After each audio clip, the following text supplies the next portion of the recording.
misfits and dope addicts are here. BJ in Morgan texted us and said he passes on the right side, and it screws everything up in Morgan. Yeah. Mm-hmm. I understand we'll be hearing from Hawkeye later on. You don't know anything about it? Yeah, I do. So why pass the duchy? Yeah. Because on this day in 1967, Junior Waite, the drummer for Musical Youth, was born. Pretty interesting background to this song that I never knew. I just looked it up. It's a sort of a remake. So there's that shouted intro taken from somebody named U-Roy's "Rule the Nation," with the words slightly altered. The track combined two songs: "Gimme the Music" by U Brown and "Pass the Coochie" by the Mighty Diamonds. Now, coochie is a slang word absolutely for cannabis pipe. But when Musical Youth was going to do the song, they took out all obvious references to marijuana, to cannabis. What are they passing then? They're passing marijuana. But are they trying to make it sound like they're passing something else? Yeah, the Mighty Diamonds.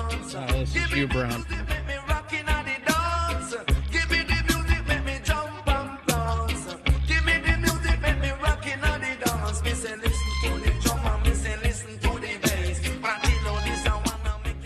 Very, very. And then Mighty Diamonds, which deals with the recreational use of cannabis.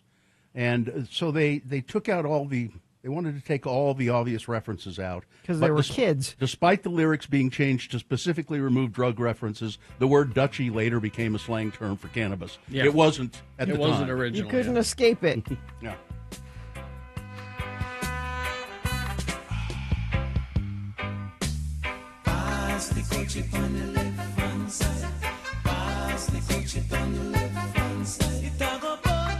This guy sounds like he's high right now.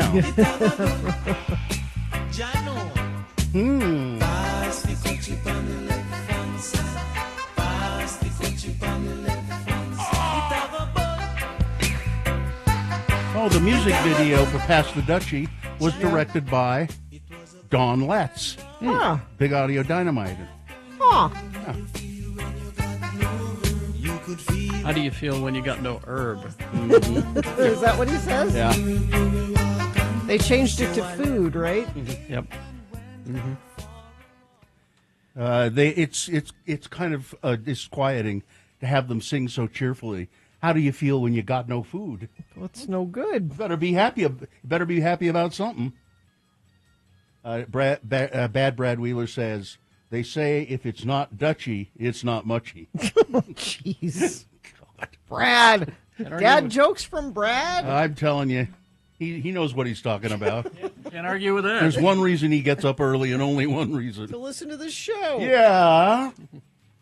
Yeah, that's what it is, all right. I hope. Have a good day, my friend. Have a good day.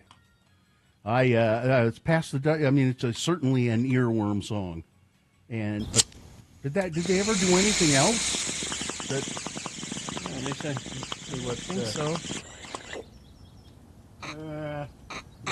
Musical Youth. Let's see. They did.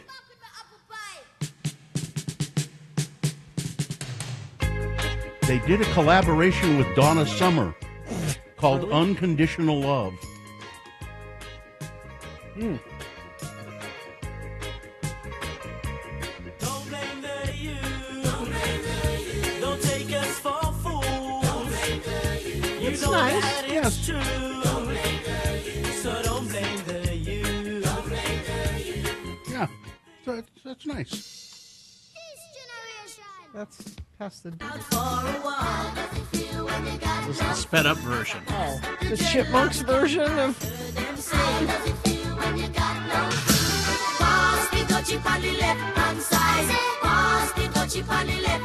Why would you want to go and do that? Let's see. What was the Unconditional Love. Musical Youth collaboration with Donna Summer. let's see. And Musical Youth recorded 2 albums and earned a Grammy Award nomination. Didn't ever win. Musical Youth was a pop phenomenon of 1982. 5 British children who sold millions of records and became the first black group to appear on MTV. Soon, though, their success began to unravel. Money disappeared. One of them died. Not a good end to Is this the Donna Summer? Musical Youth. I want to say something to you. I love you just like Jadu. We know a place where just people can run free. It's very 80s. Yeah. Come on, Donna. And we call it agape. Don't take too There she is. long to find true love transcends our time. And non-reacting everlasting love. I mean, This is from the album She Works Hard for the Money. so hard for it, honey. You better treat her right. It's her 11th studio album. I don't like it. It's Why? it's. I like any time I hear Donna I Summer's mean, voice. I love Donna Summer, but Well, then give her a break, will you? God, Gina, you're just such a hard person. Won't give poor dead Donna Summer a break. She is dead. I know. Yeah, you could cut her a break. She's dead. All right. That was farting around. That was. Are you done with it? Hey, Pastor Ducky. Are you waking and baking over there? Yeah, sure. I know somebody who is. There we go. It's a groovy way of relaxing, opening your senses. Obviously, they are all able to blow pot occasionally without ill effects. Yeah. Well, almost all of them. Uh-oh. Blow pot. Blow. I've never heard blow No, I never. pot. Never. kind of pipe. Oh, it's Big Bird. So you've been smoking hot? Never have heard that phrase, blow pot. That's what the kids say. What It's kids? The hip people say. The hep cats. Shoot that gauge my way, Ace. The hep cats say that. Give me a little bit of your jazz cigarette there, will you? What was the last time you had? Me? Yeah.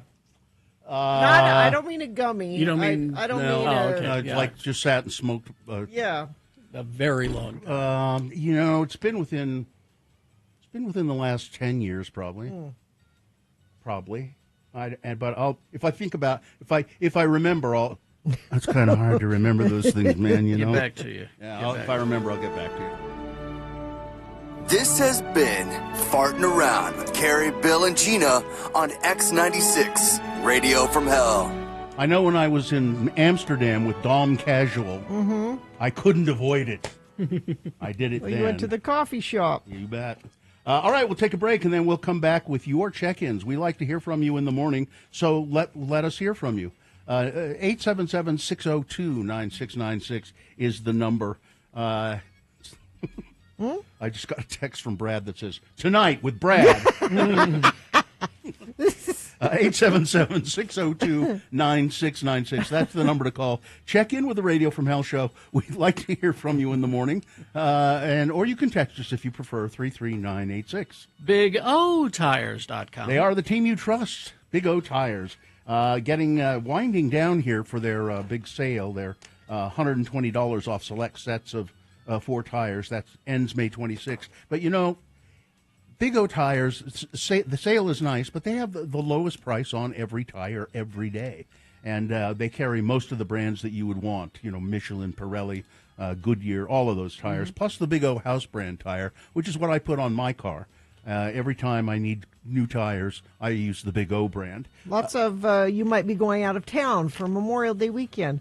I don't know if you can make an appointment before you go, but they certainly take walk-ins. You could try both of them. Just go to bigotires.com. Find the Big O Tire store near you. That makes it awfully danged convenient. They have no credit needed financing if you need that, and the Healthy Car Special is just $39.95, and that includes a whole bunch of stuff for your car. It's bigotires.com. They are the team.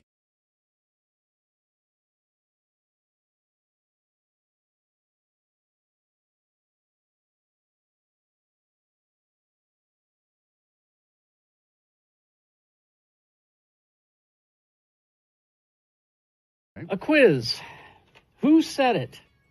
Elon Musk or Mr. Burns from The Simpsons? Okay. Deranged millionaires. I got 67%. Or billionaires. Yeah. All right. Okay. I'll read you the phrase and you guys guess. Okay. Oppression and harassment are a small price to pay to live in the land of the free. That sounds like Elon Musk. Oppression and spread in the land of the free. I think it's Mr. Burns. It is Mr. Oh, Burns. okay. Okay. The politicians and unelected bureaucrats who stole our liberties should be tarred, feathered, and thrown out of town. That's Elon Musk. They're tarred, feathered, and thrown out of town. It's Mr. Burns. Musk. I'm not the thief. The government is. Every year you make hardworking Joes like my reporter friend here pay income taxes. Musk. Burns. Burns. We're just back and forth. Yeah. If there was a way that I could not eat so I could work more, I would not eat. Musk. Yeah, Musk. You're both correct. Musk. Yeah. I should be able to run over as many kids as I want. Well, that's Burns, right? Yeah. Burns, correct. Okay.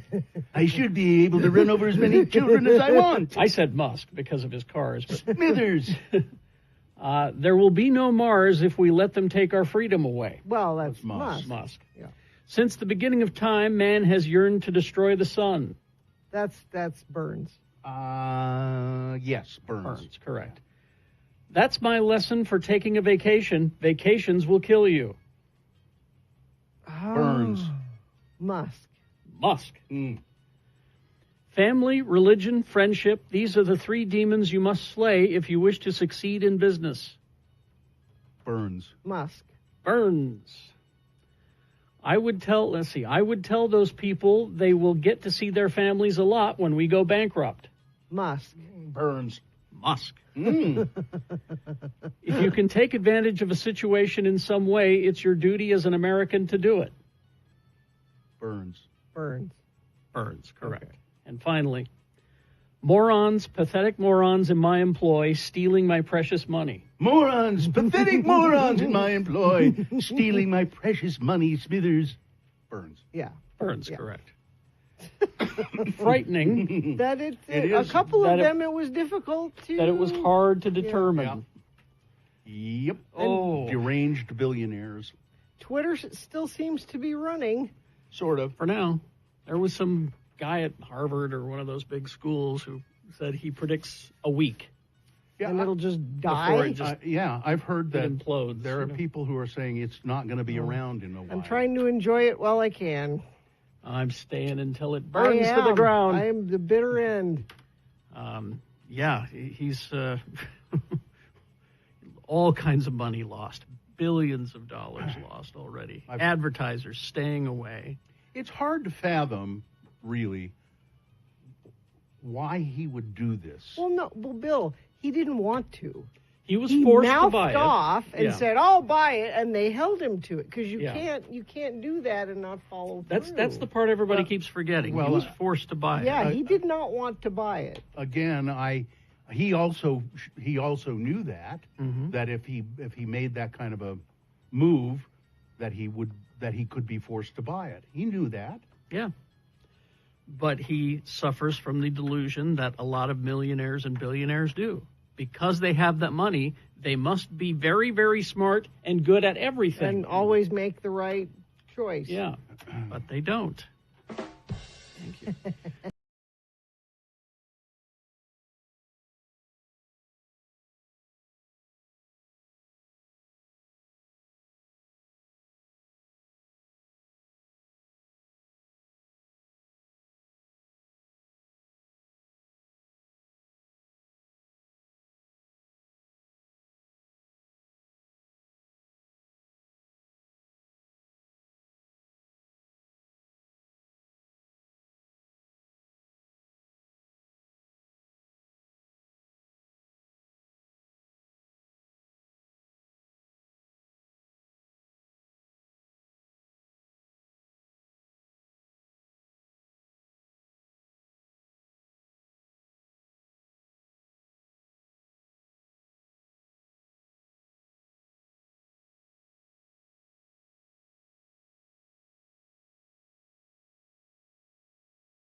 this at 33986. All right, 622. Let's get this over with. Yep, I'm for that.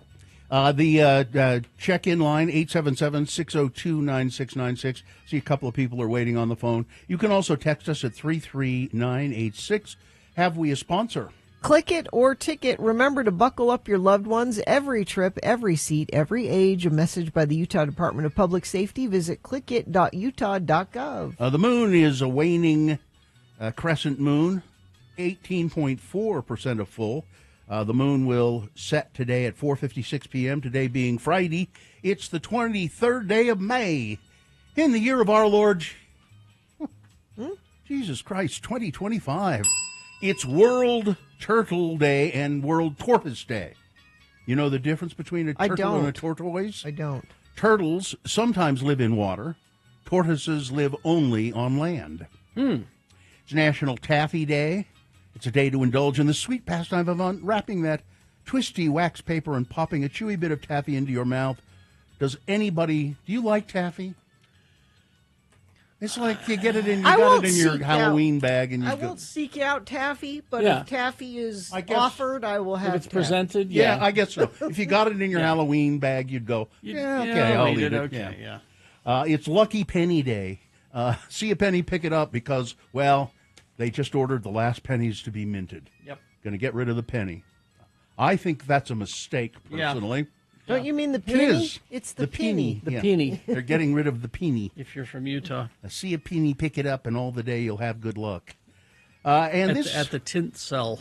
yeah, the big tint seal. It's the all-new edition of the Radio from Hell show, starring the Lords of Morning Radio. There's Kerry Jackson right there. See him? There he is. If you go to x96.com/live, you can see us. I'm Bill Allred. Right over there is Gina Barberi herself. Katie, for short, is our fine producer behind me. I have to turn around to see who's here helping out. Oh, it's Maya again today. And there's a dog in there, too. His name is Vax. Because There he is. There he is, sleeping.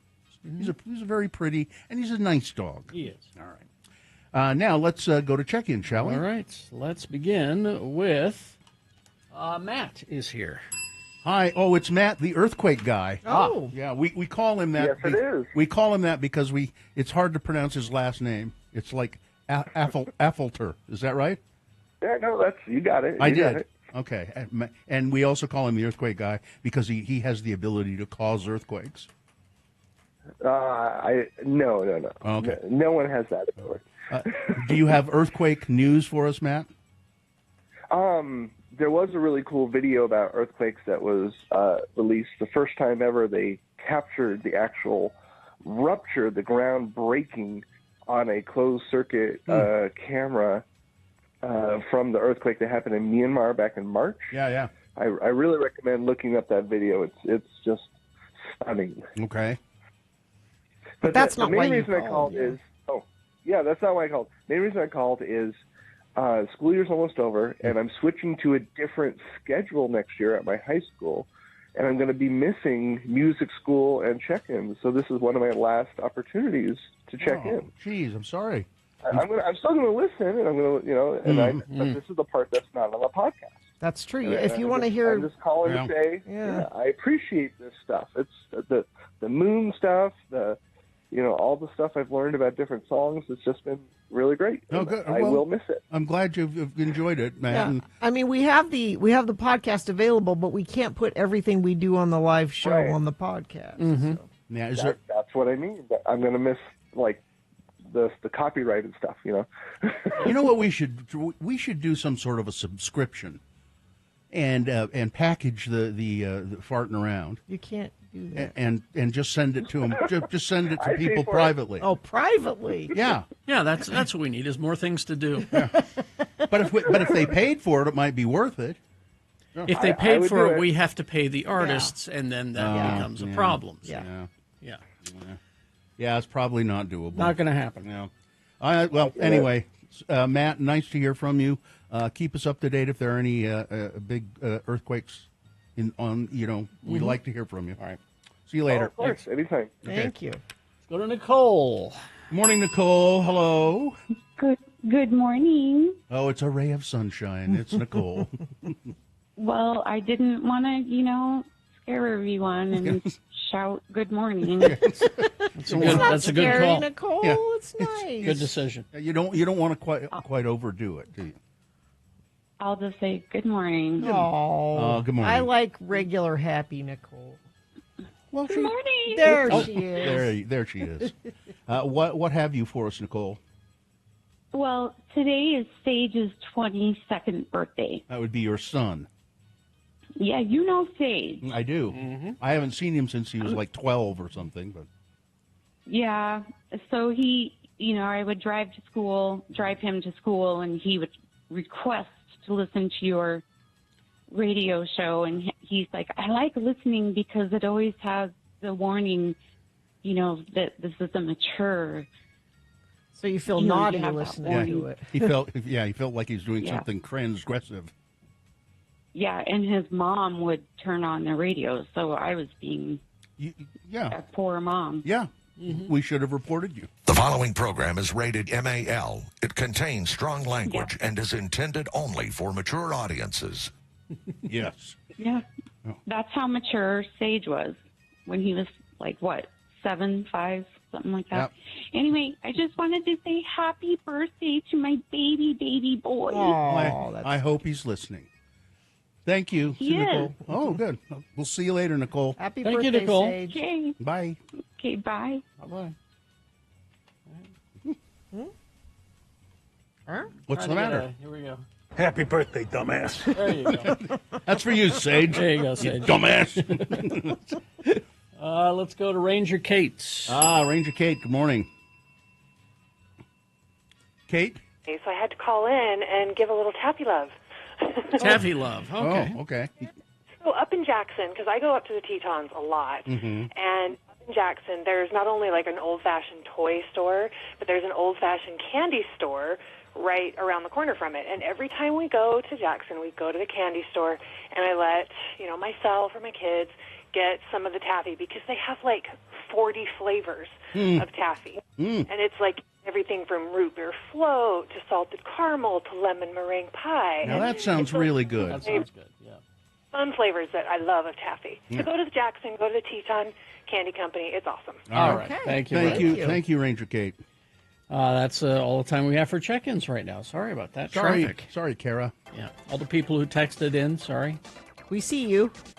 Market Street and Redwood being treated as a four-way stop in Saratoga Springs since the light is out. Thank you, Infinity member, whoever sent that in. We appreciate it when you do that.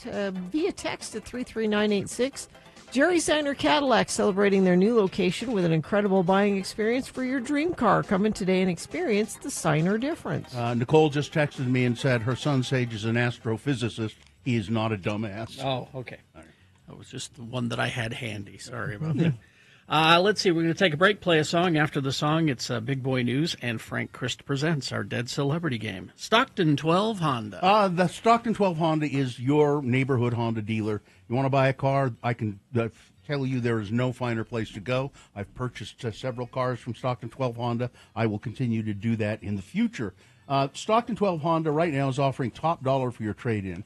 And they really need they need those cars. That's why they're offering so much money because they sell a lot of used and pre-owned cars as well. But the Honda, brand new Hondas, my gosh, they're just great, beautiful cars. And if you buy a Honda, you just can't go wrong. Stockton 12 Honda has been in the Southtown Auto Mall for over 25 years now. Go see them. They have a great service department there as well. You can make an appointment online for service, and same-day service is available. And Stockton 12 Honda also has a mobile repair service. They come to you to do work on your car. Stockton 12 Honda, they're in the Southtown Auto Mall in Sandy.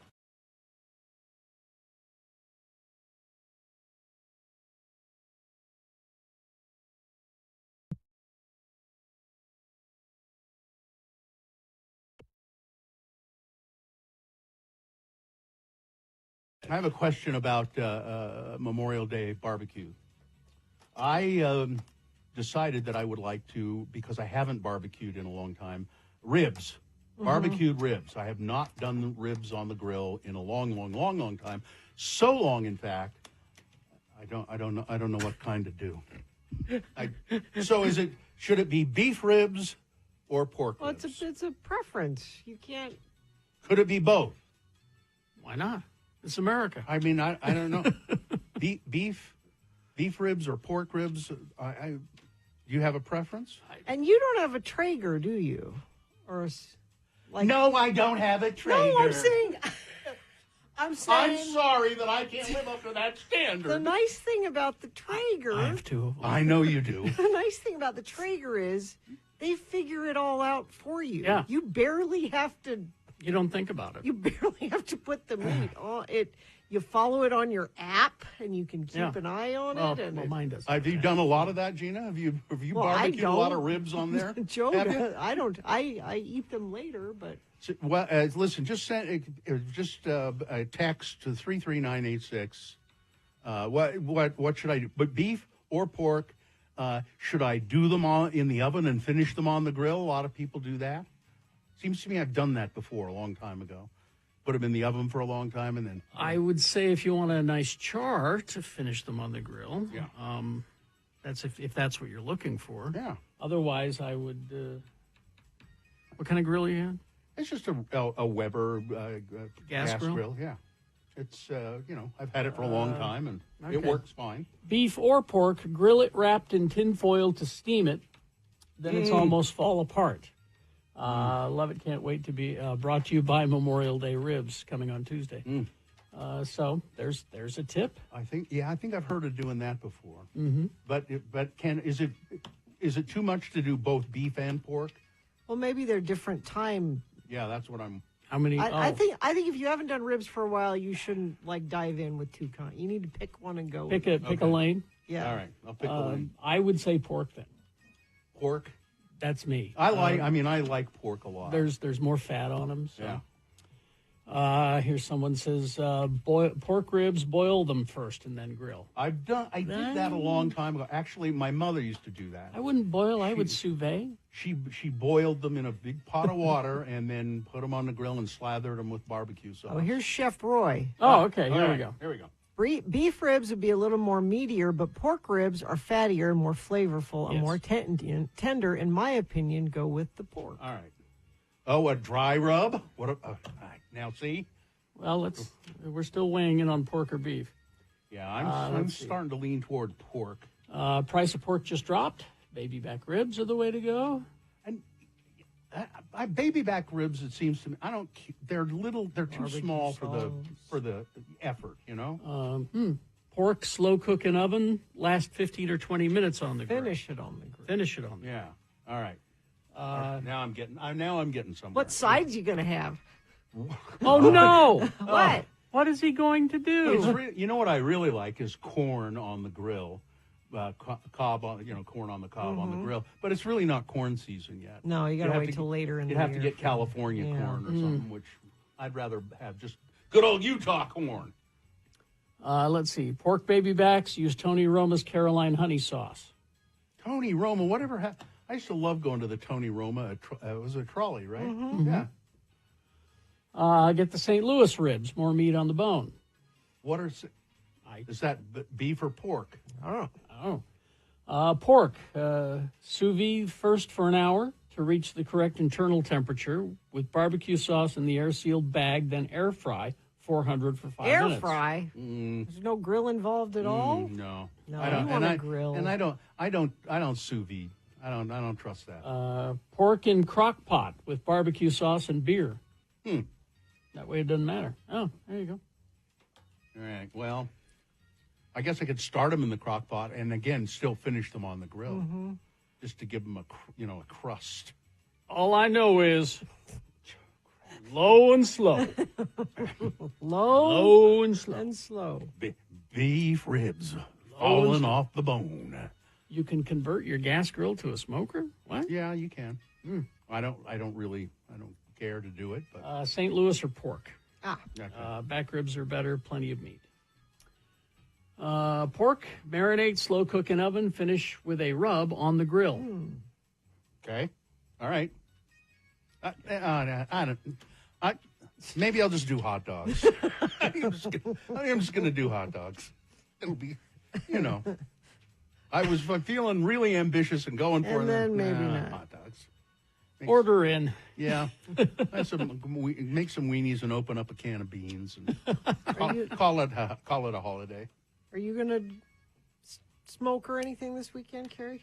I haven't decided. Although, I appreciate Parker giving me the tomato plant yesterday. Yeah. But, way to create work for me. Yeah. Now you gotta put now I it gotta in a plant pot. the damn thing. So I gotta find a better pot. He explained to me why my pots don't grow big tomatoes. It's because the pot it curves in at the bottom. You need a straight pot. You don't want to bind the roots. He even said you'd be better off growing them in a 5-gallon bucket. Yeah. Because that way the roots has more place to go. More room. So I'm going to go look for a pot today that is not curvature at the bottom, but boy, that's going to be tricky to find. And then for the I got to get some other stuff. Go to the Rancho Market. I'll bet they have those pots. You think? Yeah. Oh, take a look. Pork on grill with maple mustard glaze. I'm a tomato. You're not a mustard barbecue. Yeah, isn't that like they call it Memphis? Is that Memphis style with the mustard sauces? Pork, mustard, and dry rub smoked 6 hours, wrapped in foil with apple juice. That sounds good. I don't have that kind of time. Sure you do. Oh, I guess I'm off Monday. You're not doing anything. Well, I'm working tomorrow. All right. Anything else we can take care of for you? Well, I need a good... No. He had some, but he thought better of it. If only there was a place to look for this kind of information. Some kind of free... Where you could just ask. This was free. I appreciate the advice of the friends of the program. All right.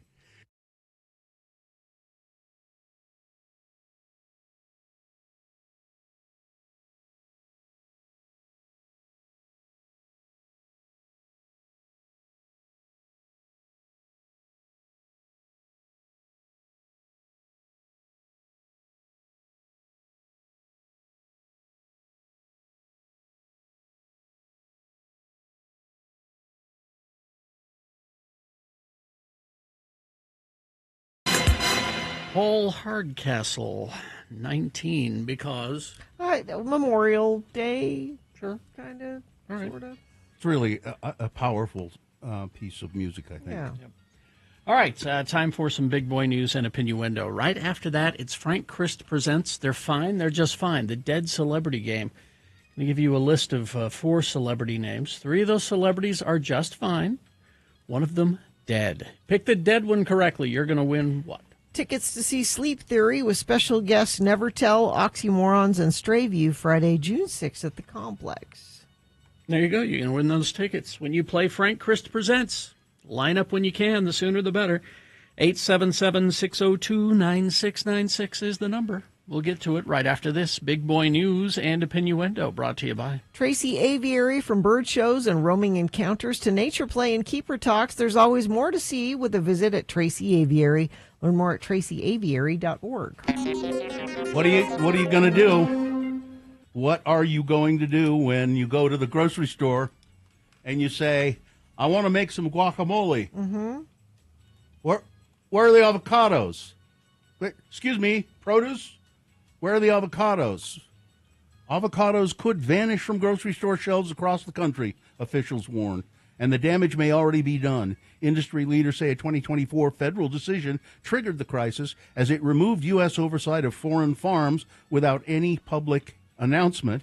The California Avocado Commission is sounding the alarm, saying the beloved fruit is at a serious risk after the USDA pulled inspectors from Mexican orchards. The move, made in response to cartel violence, shifted critical U.S. agriculture oversight to foreign control, undermining decades of bipartisan efforts to produce U.S. agriculture, or to protect U.S. agriculture.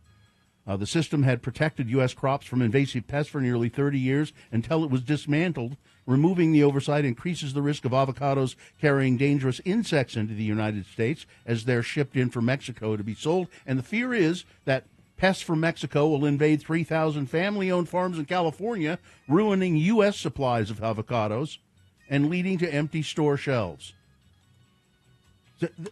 This is a disaster. Avocados from Mexico. Yeah, maybe not. They're worried about the. I mean, it is a big worry that the Mexican avocados will infest the California ones, and then you'll be in big trouble, and there won't be any avocados, or won't be enough avocados. A Riverdale man has been accused of stabbing and killing a woman in his apartment. He has a history of domestic violence. Riverdale police were called to the Green Hill Apartments after a woman was stabbed to death on Thursday night. Scott Thomas Myers, booked into the Weber County Jail and charged Friday in 2nd District Court with murder and other charges. When police arrived, they were told that Myers and the victim, 33-year-old Stacy Nicole Scott, were locked inside the apartment. Officers entered, discovered the woman on the living room floor with several stab wounds, according to charging documents, and a large knife with blood on it was found near her body. And Myers fled the apartment. He went out through a window. Police later, though, found him and arrested him after deploying a taser. And a Midvale man accused of sexually assaulting and beating a pregnant teenager who he claims that they are married. The man was booked into the Salt Lake County Jail for investigation of 2 counts of rape and assaulting a pregnant woman. The investigation began in May. 17-year-old girl who was 6 weeks pregnant reported being assaulted by this guy. The girl lives with the man as his, quote, religious spouse. The girl, who is still in high school, disclosed that she'd been in an arranged marriage since January of last year, when she was just shy of her 16th birthday.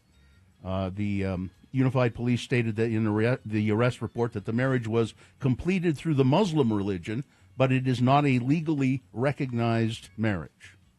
The girl revealed she started having relations with the man daily after they were married, and she got pregnant, and then he got angry with her, and so it goes. Let's see. So in the hours after a Salt Lake County woman filed a civil lawsuit against BYU quarterback Jake Retzlaff, accusing him of battery, assault, and intentional infliction of emotional distress, local attorney Rob Jones explains why the case wasn't pursued why it was pursued as a civil lawsuit rather than a criminal complaint. These are the types of cases where nobody really knows what happened if there's not an objective third-party witness or some type of objective piece of evidence, Jones said. You're relying solely upon what one person says versus the other. But I thought there was some evidence, wasn't there? Did she do a rape kit and take some photos? That's what I thought. Yeah.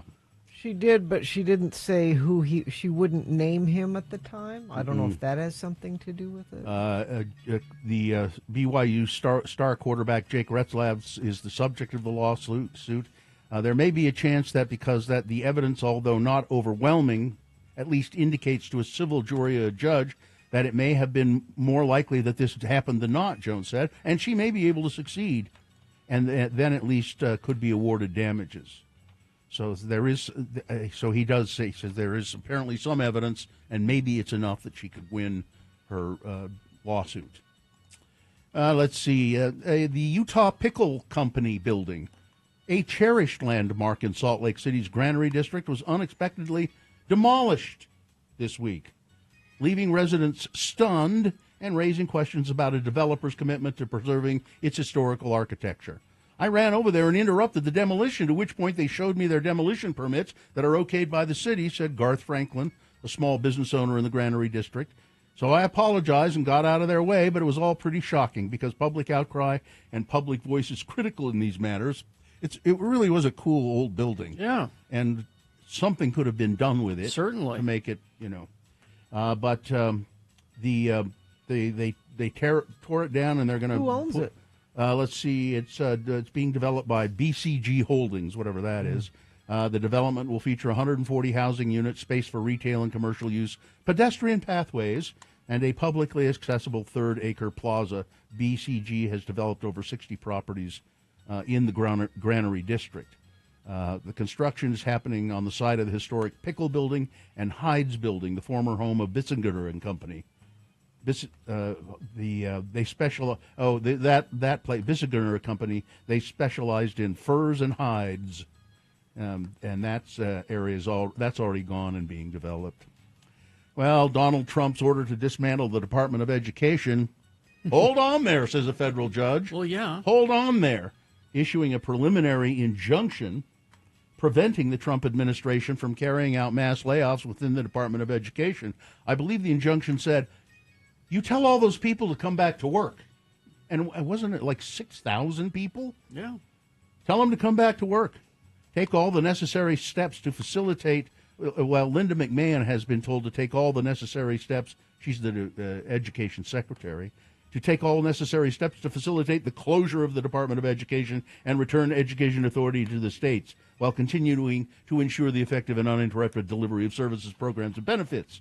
A group of education groups, including the American Federation of Teachers, sued the Trump administration, claiming that the shutdown of the department was illegal because only an act of Congress could dismantle the department because it was Congress who authorized it. Judge Myung Won agreed with the plaintiffs and ordered the Trump administration to reinstate employees who had been dismissed. If Congress is a Republican majority, and the way to do this properly is to have Congress say, yes, we would like to get rid of the Department of Education. Why don't they just do that? Because they wouldn't be able to get enough, even Republicans, to do it. Well, plus they'd have to vote, and then that can be used against you when you're running again. But I would say to the Republican Congress, you are neutering yourself and your importance by giving up Here's what your authority they don't here. mind. Here's what I wonder what's going to happen. The judge says you get those employees back right now, and they don't do it. Right. Because they won't do it. Because then what happens? And that's the thing. Yeah. That's what we're finding out is they are pushing back enough because there is no recourse. There is no consequence. Yeah. No one's going to jail. I mean, somebody should go say, well, you've broken the law. Now we're going to have to arrest you. Yeah, but that's not. Who are you going to arrest? Donald President? Trump. Yeah. Well, because the Supreme Court has said he can do things because he's president. On Thursday night, 220 of the biggest investors in Donald Trump's meme coin, Trump, or whatever it is, attended a private dinner at one of the president's luxury golf courses in Virginia, raising serious concerns from critics. Serious concerns. Serious concerns. That's about regulation of the crypto industry and murky access to the White House. What this is the president using his position, using the White House, using his office to line his pockets. It's graft. It's illegal. And again, I would say, Republicans, why are you okay with this? Well, but again, why isn't somebody saying, I'm afraid we're going to have to arrest you? This is graft. Because the Supreme Court said that he could do what he wants. The list of attendees for the dinner has been largely kept under wraps, but some estimates, like one from crypto analytics firm Nansen, says that the top 220 investors spent upwards of $394 million to win the contest. One of them is a Chinese businessman who was under investigation, and suddenly he made this big donation, and the investigation stopped. How about that? Chinese billionaire and crypto entrepreneur Justin Sun, who claimed he was the winner of the contest and posted multiple times on X about discussing the future of crypto with the president. In 2023, Mr. Sun was charged by the Securities and Exchange Commission with market manipulation and offering unregistered securities. The investigation has since stalled, while Mr. Sun remains one of a major investor in the Trump family crypto project World Liberty Financial. This is all so stinky. It's just amazing. That's the guy who bought the banana duct tape to the wall art. And then ate it. Chicago Mayor Brandon Johnson slammed Donald Trump and his administration on Wednesday after officials said that they would launch a probe into Chicago's hiring practices. The Department of Justice sent a letter to Justice Johnson inquiring about racial bias in Chicago's hiring practices following the mayor's Sunday comments at a local church in Woodlawn, Illinois. Quote, as far as we know, the president's animus towards women, people of color, working people, we've always known who he has been, Mayor Johnson said during a Wednesday press conference. This is not a surprise. He's a monster. Yeah. avocados. They're disappearing. Yep. Sports weather traffic. Well, Oklahoma City Thunder, they might just walk away with this. They beat Minnesota last night, 118-103. They lead the series 2-0. So are they? Who's all left? So it's Oklahoma City and Minnesota, and then it's the Pacers and the Knicks. Okay. And Indiana leads that series 1-0. They play again today at 6 o'clock. Did the Knicks win? Oh no, it was the Celtics that won the championship last year. Yeah. Okay. I I don't watch basketball at all, but I like to know these things for some reason. Let's see. In the NHL, we're in conference finals there as well. Florida Panthers, 5-0 over Carolina. Florida leads that series 2-0. Today you've got the Oilers and the Stars at 6 o'clock. Dallas leads that series 1-0. Real Salt Lake, they play Vancouver tomorrow at 7:30. Utah Royals today, 7:30 against Orlando Pride. And the Bees. They won last night 9-5 over Omaha. They play again tonight at 6:30. They have an Omaha stand all weekend long. So if you're looking for stuff to do with the family over Memorial Day weekend, that could be part of it. Mm-hmm. Weather, 80, beautiful, sunny today. Tomorrow will be 80 again, partly cloudy though. About a 30% chance of some spotty sprinkles on Sunday, and then just gorgeous, warm, sunny 84 on Memorial Day. Traffic, I think people are maybe gone already. I know school's out for a lot of people. People graduated. Maybe people aren't going anywhere. Maybe no one's going in. No, whatever you're doing on the roads right now, keep it up, though. I have no slowdowns, no accidents to tell you about. Infiniteam, if you're seeing anything, you can let us know via text at 33986. Oh, he's here. Morning, Frank. Oh, hello, everyone. Frank Christ, the Reaper of Celebrity Souls. That's his job. How long have you? Well, since the incident. Since the 40s. Yeah, the 40s. Frank, it's a curse that Frank has. Yes. He doesn't like reaping the souls of the celebrities. I love our precious celebrities. Bill said it's a job. Do you get paid? Oh, I wish. You just have to do it. Yeah, I'll never run out of business. That's for sure. But how do you eat? Yeah, you don't really eat food, do you? No, I don't. Frank is a skeletal figure, as you would expect a Grim Reaper to be. He wears a robe and a hood, and he carries a scythe. And he has, the only thing that's kind of new and modern about Frank is he has a really nifty electric scooter with a sidecar. Isn't it cool? It is. I like this at x96.com/live. I like this representation of you. Because it looks like you're having fun on your scooter. It's one of the rare occasions where I wasn't pursuing a precious celebrity. Frank goes and collects the souls of celebrities when they die, and he takes them to the distribution center, and it's a terrible job for him because he loves them. I love our precious celebrities. Do we have a contestant to play the game? Eldon is here. Eldon. How you doing? Good. How are you? I'm awesome. Yeah, you are. Yeah, you are, Eldon. You sure are. Frank Christ joins us to play this game. Frank Christ presents. They're fine. They're just fine. Eldon, Frank has given me a list of actors. 4 actors, actually. 3 of the actors on the list are, as he says, fine, just fine. But one of these actors is dead, and Eldon, if you can identify the dead celebrity, you will win a prize. And what is it, Gina? Tickets to see Sleep Theory with special guests Nevertell, Oxymorons, and Strayview Friday, June 6th at the Complex. To make you even more awesome, Eldon. Eldon, because it is Lucky Penny Day, Frank has given me a list of actors in movies about people who experience good luck or where luck plays an important role. Here you go. Identify the dead celebrity. Number 1, Antonio Fargas. Yes, you remember correctly. He was Huggy Bear on the TV show Starsky and Hutch. First movie role was Putney Swope, then a string of blaxploitation movies such as Across 110th Street, Foxy Brown, and the blaxploitation spoofs of I'm Gonna Get You, Sucker, and Don't Be a Menace.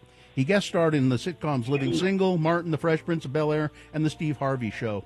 He was in a movie called The Gambler. A professor in New York has a gambling addiction. Number 1, Antonio Huggy Bear Fargas. Number 2 is Stephen Tobolowsky, best known as Ned Ryerson in Groundhog's Day, and amnesiac Sammy Jacobs in Memento. He was also in Deadwood, Heroes, Glee, Californication, The Goldbergs. He was Ned Ryerson, as I said before, in Groundhog's Day, about a man caught in a time loop enabling him to get lucky. Number 2, Stephen Tobolowsky. Number 3 is Tova Felsha. She was Broadway star for 50 years, earning 4 Tony Award nominations. She received 2 Emmy Awards for Holocaust and Law and Order, and appeared in such films as Walk on the Moon, She's Funny That Way, and Kissing Jessica Stein. She appeared in the movie Just My Luck. 3, Tova Felsha. And finally, Tony Todd. He was the title character in the Candyman series. Todd's films also include Platoon, Night of the Living Dead, The Crow, The Rock, Wishmaster, Hatchet, Minotaur, The Man from Earth. On TV, he played Kern in Star Trek The Next Generation and Star Trek Deep Space Nine. He was in the Final Destination franchise about people whose luck has run out. Number 4, Tony Todd. Which one of those actors is dead, Eldon? I'm going to say Tony Todd. You would say correctly. Tony Todd. Died last year. Too soon. That's amazing. Yeah, at the age of 69.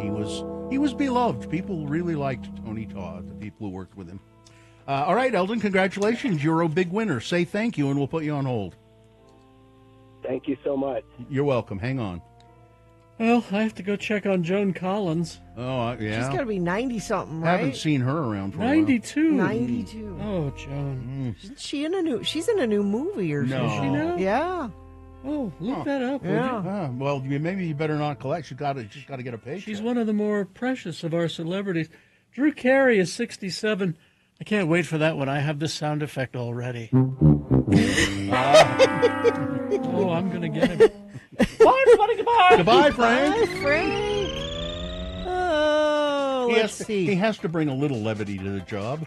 Yeah, Joan Collins is in something called The Bitter End, where she plays Wallace Simpson. It's like The American who married King George, was it? yeah. Let's see. No, there's no traffic. Everybody, I don't know if you're out of town. I don't know what's happening, but nobody's driving on the roads right now. If that changes, let us know. 33986. Don't miss the Deer Valley Music Festival this summer. All tickets are on sale now, so claim your spot and start planning your perfect Park City night. Details at deervalleymusicfestival.org. KXRK Provo will be back after these messages. Sean Means reviewing movies, including Mission Impossible.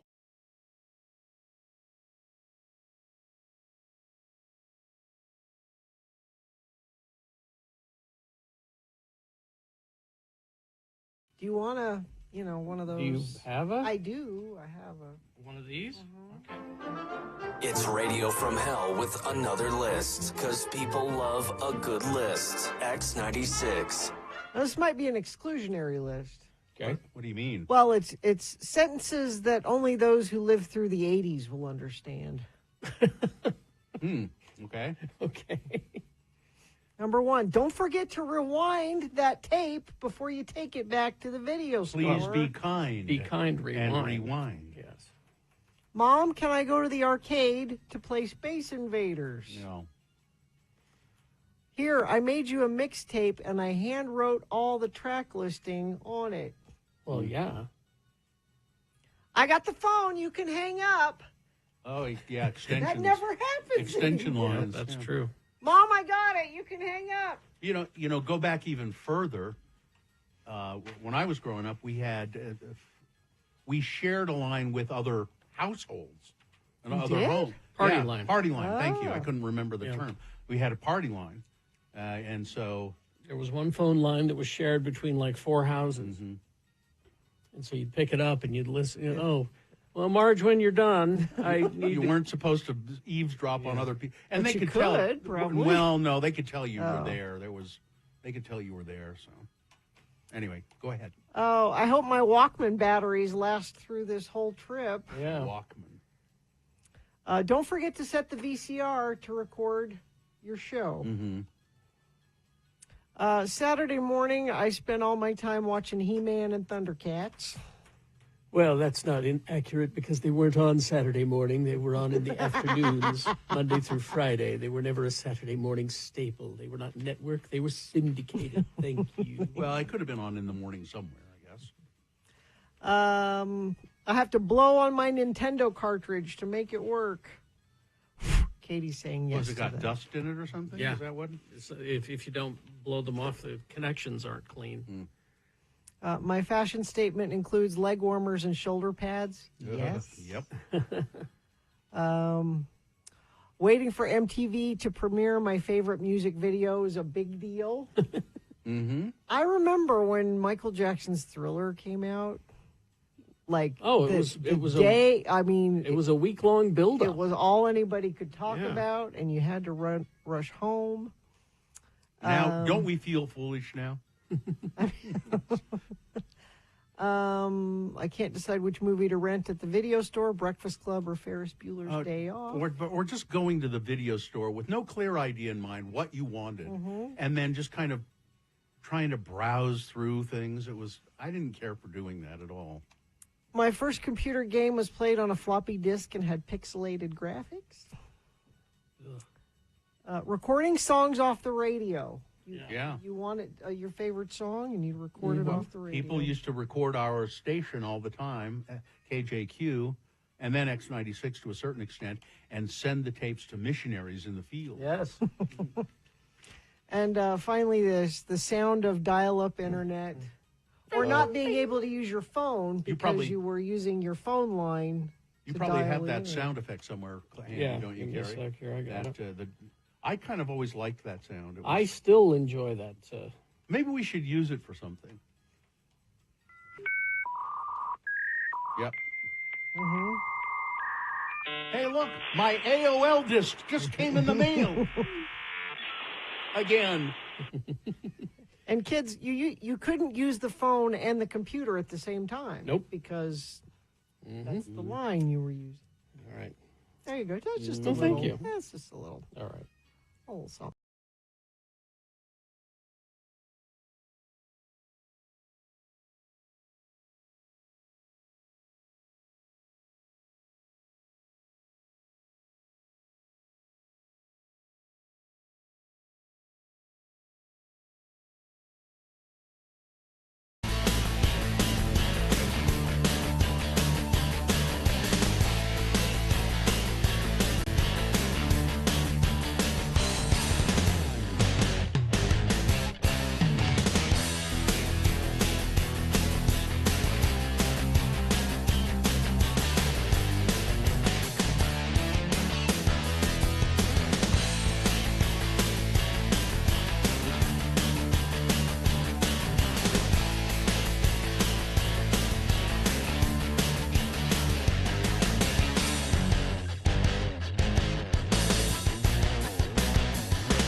$33986. Like Margaret in Harriman did, texted in at 33986. Harriman. Yeah. Oh, okay. This sponsored, Gina? It should be. All right, thank you. Margaret has a little dog that she loves. Here he is, Sean Patrick Means. He is a writer and editor at the Salt Lake Tribune, sltrib.com. That's his day job. By night, he moonlights as a movie critic and goes to movies and then writes about them, and you can find that stuff at. He made him sound like a superhero. I was hoping you'd say I'd fight crime or something. He is a superhero. He fights the crime of bad movies. Yeah, he's a superhero because he has to sit through a lot of crap too. But you can find all of his movie reviews at moviecricket.net.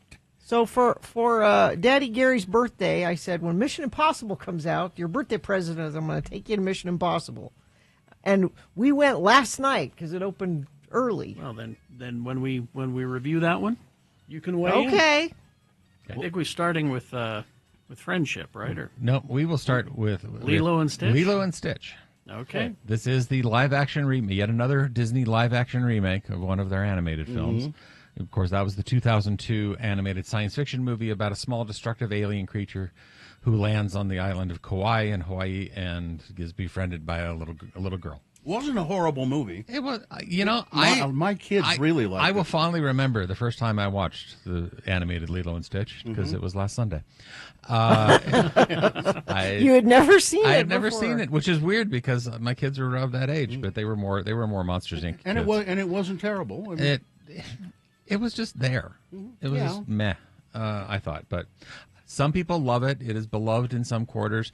The Stitch character is apparently one of the most popular Disney merchandise items, which just baffles me, but it's there.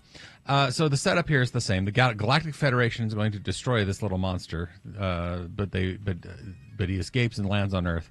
And so the Federation sends Jumba, the mad scientist who made the creature, and an agent Pleakley to retrieve the beast. But instead the alien is found at a animal shelter by Lilo, a 6-year-old girl in Kauai, who thinks it's a dog and wants to adopt it. Lilo's big sister, Nani, who's also her caretaker since their parents died, is not so sure, but she's busy trying to land a job and keep the social worker from putting Lilo in a foster home. In the animated movie, the social worker was voiced by Ving Rhames and looked like a CIA agent because he used to be one. Spoiler. In this one, she's more normal. She's played by Tia Carrere, who actually voiced Nani in the 2002 movie. So the CIA agent comes in later. He's played by Courtney B. Vance. Okay. So there's some nice physical comedy here with Jumba and Pleakley. They're played in human form by Zach Galifianakis and Billy Magnuson. They have some nice moments. Okay. And the little girl who plays Lilo, her name is Maya Kealoha, and the woman who plays Nani, her name is Sydney Elizabeth Agudong. They're very good. They're very charming. The problem here is that there's no reason on earth to make this movie other than the financial one. The fact that Disney wants to make more money off of Stitch merchandise. It is not the worst live action Disney remake. I mean, we have Robert Zemeckis' Pinocchio for that, but it's entirely unnecessary. So 2 stars for Lilo and Stitch. Well, it's going to make a ton of money. Just but remember, it's Ohana means family, Sean. Yes, and Ohana, and family means you find better ways to spend 2 hours. No, it means nobody gets left behind or forgotten. Check the theater and look under the seats so that you don't forget anybody. Yep, exactly. Friendship. Now, Friendship, yes. This is a comedy that will make you cringe, and that's the point. The cringiest part is the star, Tim Robinson, who people know from the Netflix show I Think You Should Leave with Tim Robinson. And even if you don't know the show, you know the hot dog sketch. Yeah, you know the meme. You know the meme of the we're all looking to see who did this. Yeah, we're all trying to find the guy who did this. Yeah. So here Robinson plays Craig. He lives in the suburbs. One day he meets his new neighbor Austin, who's played by Paul Rudd. And because he's played by Paul Rudd, he's more cool than Craig will ever be. And so it's weird that Austin asks Craig to hang out. It gets so weird that Craig doesn't know how to act normally, and when he meets Austin and his guy friends, things get even more weird, and it gets awkward. So Robinson, people who watch his show know that he is really good at making people uncomfortable. That's like the whole shtick of Tim Robinson, and he does it here on a slightly bigger scale. Not everybody is going to vibe with this. I have critic friends who are like, "Oh God, I never want to go through that again." It is sometimes a little dark, and if you like that sort of thing, it does hang together sort of by the ending. It is pretty funny. All right. Okay. And it is very much a thing. Comedy is always subjective. What is funny to you is not funny to somebody else. This one I found pretty funny, but it does make you're looking through it through your fingers sometimes. It's just, oh my God, this person is just so. Ugh. All right. 3 stars. 3 stars for friendship. Okay. All right. Mission Impossible. Let me just one question. Did this Tim Robinson, was he write this? No. Okay. Written and directed by a guy named Andrew DeYoung. Okay. Who I am not familiar with. He's pretty new. He does a lot of TV, but this is his first movie. Okay. All right. Mission Impossible. Mission Impossible: The Final Reckoning. This is the 8th time Tom Cruise has played the super spy Ethan Hunt, and once again, as always, he's going to risk everything to save the world. Of course. This time, he's as we set up in the last movie, Dead Reckoning Part 1. This was supposed to be Dead Reckoning Part 2, but after a while, they were like, "Nah, that's not doing it." Yeah, Final Reckoning. He's supposed to stop a super AI called the Entity that is causing chaos through disinformation. It's starting, getting people to start wars against each other, do riots, all kind of thing. And there's a death cult of people who follow it. The usual. And can he stop? The question is, can Ethan Hunt and his team stop the Entity before it figures out how to get all the nuclear launch codes around the world? The cool thing about this movie is there are some amazing stunts, as is common with the Mission Impossible movies. I mean, Tom Cruise somehow has become our Jackie Chan. Yeah. Where he just wants to do the thing himself and risk life and limb and all. The big finale has Tom Cruise on the wings of a biplane. And with the wind making his cheeks really large and stuff, and you can tell it's him. It's no stunt double. It's for real. The problem with Mission Impossible is it's terrible. Story? There's no story at all. It is very padded with dialogue about how saving the world is Ethan Hunt's destiny, and and he has his legacy, and so on, and everything happens, and how everything that happens is based on the past 30 years of there's lots of flashbacks. There's lots of references back to the earlier films. And Sean, what that made me think is those are all better movies than this. Not all of them. Some of them are better than others. But I'm old enough to remember when the first movie came out back in 1996. Yeah. And if you're trying to tell me that Brian De Palma and John Woo and J.J. Abrams and Brad Bird and now Christopher McQuarrie, who's directed the last 4.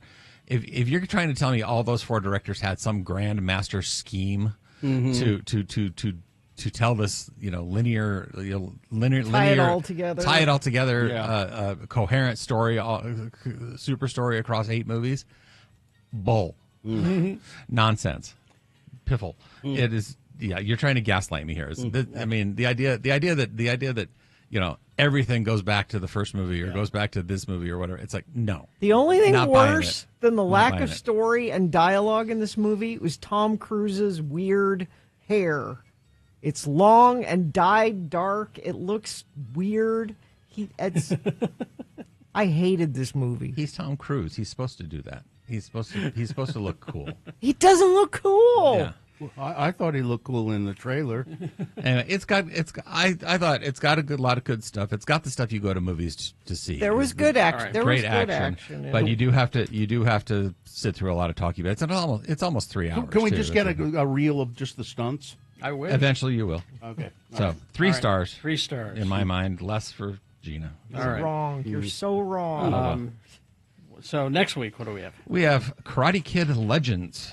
We're going to. Speaking of Jackie Chan, Jackie Chan and Ralph Macchio are going to team up in this one. So okay. And then also Bring Her Back, which is a very intense, creepy horror movie from the guys that made Talk to Me, Australian guys. Creepy. All right. Sean Means, you can find his stuff moviecricket.net and, of course, the Salt Lake Tribune, sltrib.com. Thanks, Sean. Thank you. Traffic, Gina, please. Vehicle fire, southbound Mountain View Corridor, 90 South in West Jordan. Right lane and shoulder are blocked with emergency vehicles. It looks like the fire is out, but there's some slowage around that area. And that's about it. I've got nothing else to report, and neither do you. But if you see something, please share it with us. 33986 is where you do that. All right. Boners coming up. Here are the candidates you'll be voting for. Number 1, this money was meant to help get addicts into recovery. Boner candidate number 2, I demand a birth certificate or this game is over. And boner candidate number 3, 1, you come from a background of privilege. And 2, I've seen worse. Boner of the day, big boy news, all coming up after these messages and a song. Did you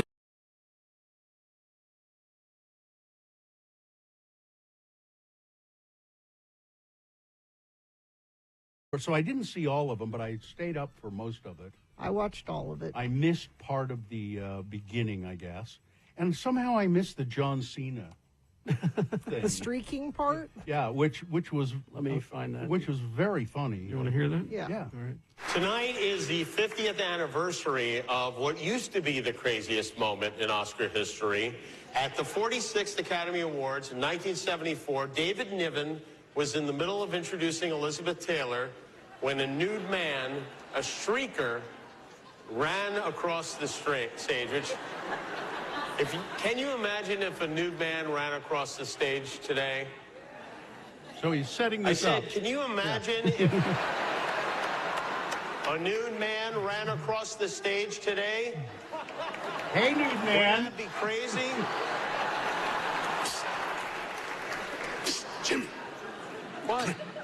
I can't come there. Do the thing. Excuse John me for a Cena. second. What's going on? You're supposed to run across the stage.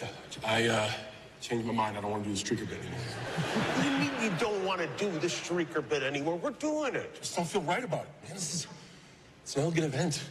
You know, honestly, you should feel shame right now for suggesting such a tasteless idea. Oh, it's supposed to be funny. The male body is not a joke. Mine is. No, it's not. You wrestle naked. Why not? Dude, I don't wrestle naked. I wrestle in jorts. Jorts are worse than naked. Come on. You really not going to do this? Fine, just give out the award then. God, the worst. He shuffles out. So he is naked, but Yeah. he's got this giant Envelope in front of his genitals.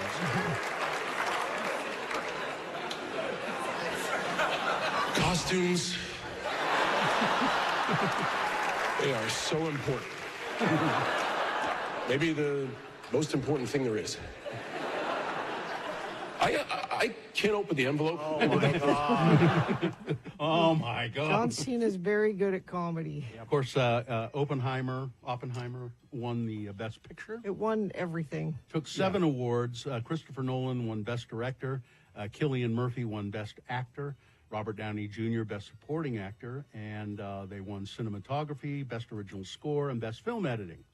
Emma Stone. That was a surprise. That was a surprise to Although even her. Yeah. Poor Things actually won a bunch of stuff. They won several awards, yeah.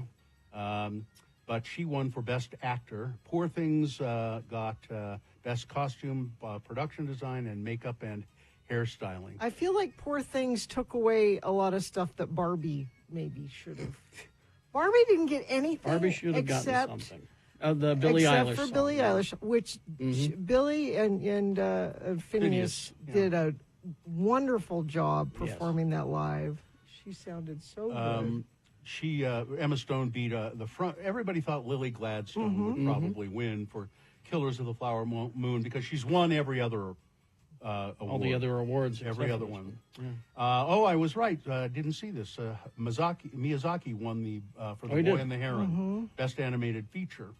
The Zone of Interest won the Oscar for Best International Feature, and God, it's heartbreaking. 28 Days in Mariupol won the award for Best Documentary. I don't think I could. I don't think I could watch that. It just seems too. Anatomy of a Fall won a Best Original Screenplay. What I liked about that was when Michelle Yeoh was talking. So they did an interesting thing with the acting. I was going to bring that up. I thought that was really effective. They brought, for Best Actress, they brought out 5 women that have won previously to introduce the other. I love that rather than just one person standing up reading everything. Yeah. And when Michelle Yeoh was talking to Sandra, I don't know how to say her last name, Hewler, who was in Anatomy of a Fall, she said exactly what I thought about it. Michelle Yeoh said, I still don't know if you murdered your husband or not. Like, you get to that end of the movie and you're like, I don't know. Maybe she did, maybe she didn't. I don't know if she did. Is that a spoiler for those of us who haven't seen it? Well, no, saying you don't know whether she did or didn't is, I mean, I'm not giving anything away by saying that. It's Let's see. The Best Director, Christopher Nolan, of course. But I think, speaking of things that the Oscars need to get rid of, So we said the in memoriam The in segment memoriam needs to because go, yeah. it's always weird and they'd miss people. The other thing they need to stop doing is having old people come out to announce winners of things. Because Al Pacino coming out at the end, it reminded me of like the Warren Beatty Faye Dunaway thing when they screwed up the Best Picture thing. Yeah. Al Pacino shuffled out there, looked like he didn't know where he was. He just sort of mumbled who the winner was. It was kind of like, was he listing the movies or is that the winner? It was very... He didn't list the movies. No. He just opened it up and said, No more old people. Our friends from the Salt Lake Film Society did not win. They didn't win? No, Jared and Jerusa. And they did not win. That's too bad. It was a short animated feature called War is Over, inspired by the music of John and Yoko. Here's something else that has to go. What? Gigantic dresses. Oh, yeah. Now, Davine Joy had one. Ariana Grande had Was this ridiculous. enormous pink puffy dress, which, you might say that's a fashion choice or whatever, but you're going to go in and sit down. Oh, there's Did no you sitting. see any of the crowd shots of Ariana Grande No. sitting in the audience with her giant dress? The people on either side of her Couldn't see? couldn't see because she had a big pink dress. Thanks for your grande dress. I thought Danny DeVito and Arnold Schwarzenegger did a They pretty were good job. funny. They were funny. And we both tried to kill Batman. And then they cut to Michael Keaton. Yeah, that's what we have in common. We both tried to kill Batman, and Michael Keaton just looked so stern and angry, and kept then. And then at one point he went, "I've got my eyes on you guys." And You didn't need to hear the original version again. that one's kind of fun. Yeah, real big fish. 7:24. It is time for Boner of the Day. 3 news stories. These are examples of bad, stupid, funny human behavior. You will decide with your vote of these 3 candidates which one is the worst, which one deserves to be Boner of the Day for today, May 23, 2025. We'll give you 2 candidates now, a third after the news. Once you've heard all 3, you'll vote. One of you lucky random Boner voters will receive a Can't Buy It, Got to Win It Radio from Hell Boner t-shirt. Here's Boner candidate number 1. This money was meant to help addicts get into recovery. Somewhere in Oregon, a prosecutor is sitting in a shiny new office surrounded by fancy drug-detecting gadgets that don't really work, wondering why the state's addiction crisis isn't solving itself. As reported in The Guardian, several Oregon counties have taken $20 million meant for addiction treatment and turned it into toys for cops. Washington County spent twice as much on police and prosecutor salaries as it did on actual treatment programs. They managed to help a whopping 75 people while filing over 1,000 drug possession cases. Some counties went full QVC, snatching up true narc spectrometers, a magical drug-detecting wand, leaving taxpayers clamoring for wands that detect money in their wallets. The spending spree comes while actual treatment centers are putting people on wait lists and cutting services. At least those prosecutors will have nice remodeled offices while watching the addiction crisis get worse. All of that money was supposed to go to helping addicts get better. People who charged with drug crimes to get better. But they used it just for bling. Boner candidate number 1. This money was meant to help addicts get into recovery. Boner candidate number 2. I demand a birth certificate or this game's over. Adults behaving badly in youth sports has left an 11-year-old player in tears in Oregon. Coaches accused a child of being too old to compete.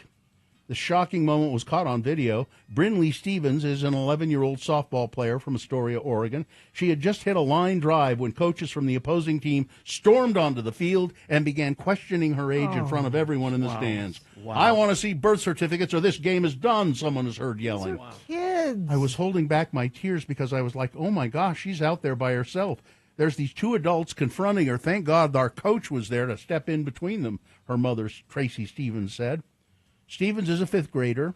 She's very tall, She stands 5 feet 10 inches tall. She and all the kids in her league have to prove their age before they can join a team. Her family says she's used to comments like this, but not this hard.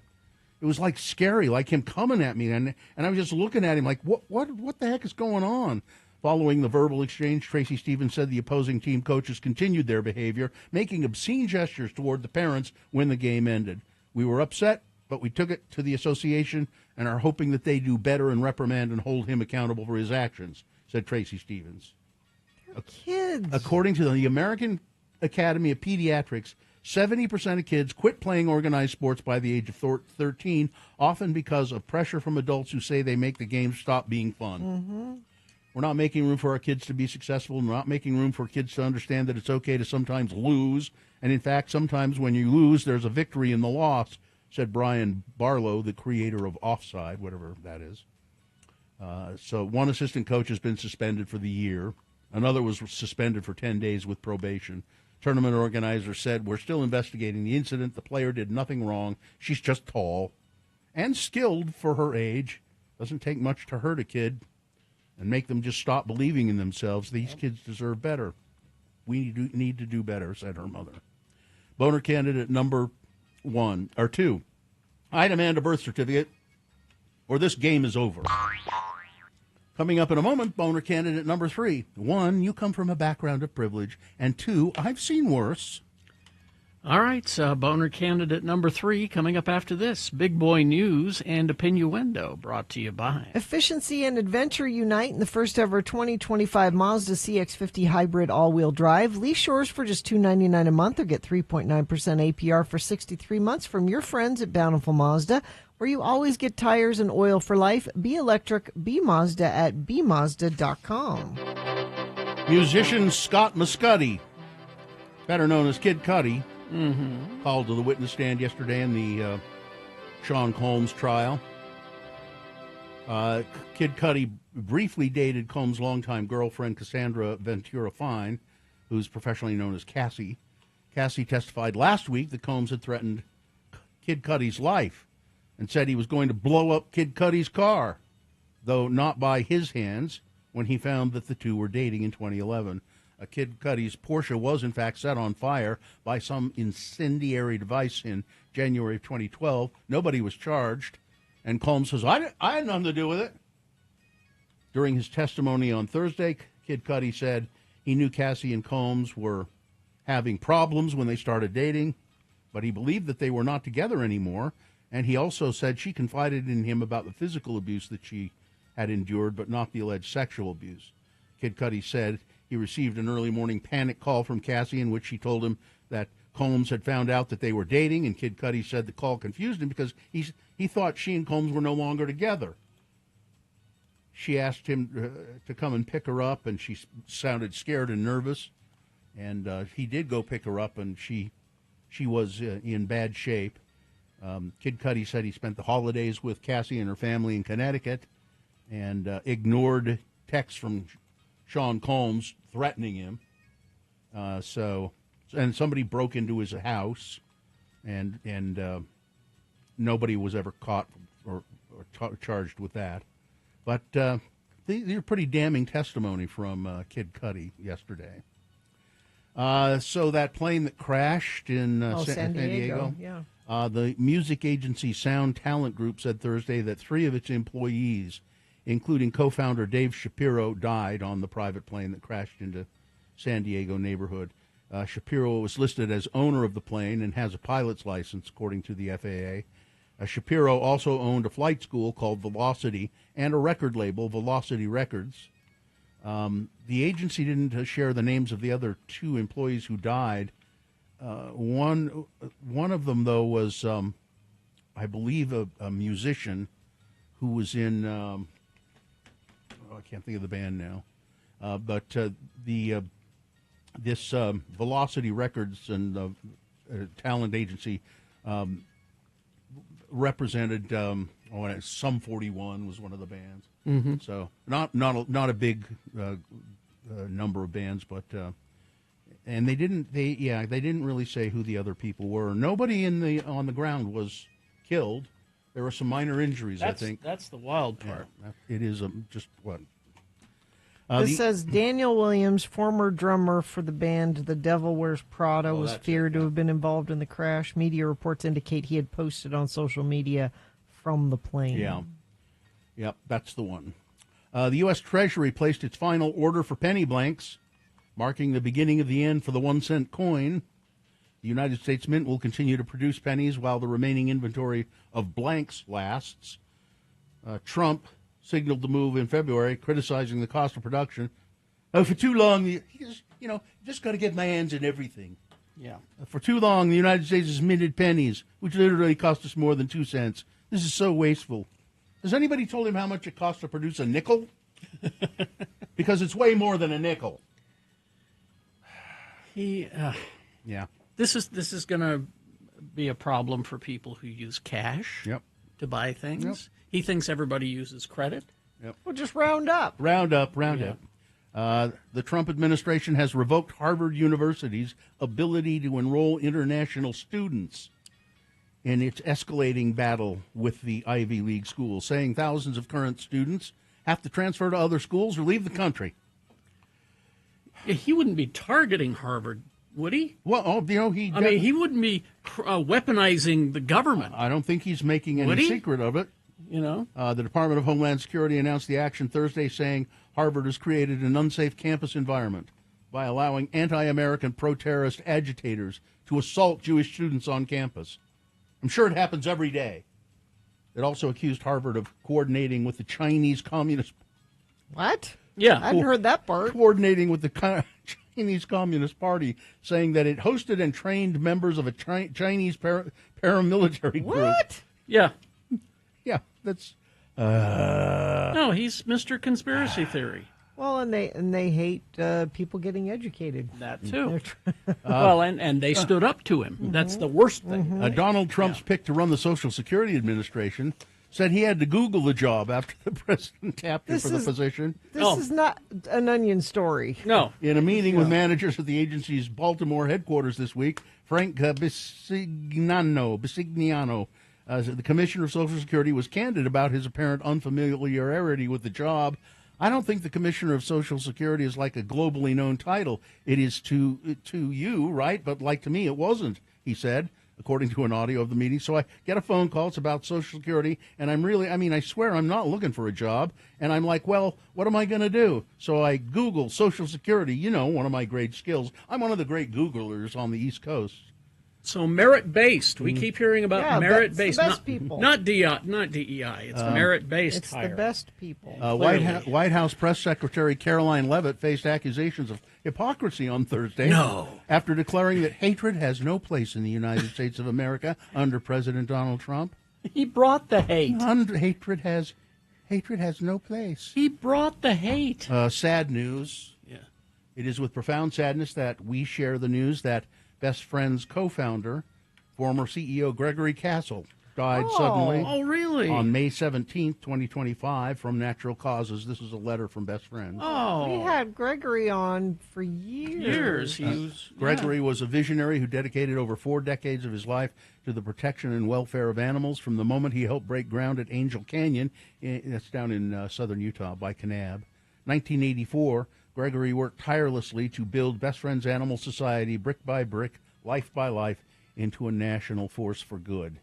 That makes me sad. It was said it was sudden death there, and they're not really saying what it was. What a nice man. Yeah, he was very nice.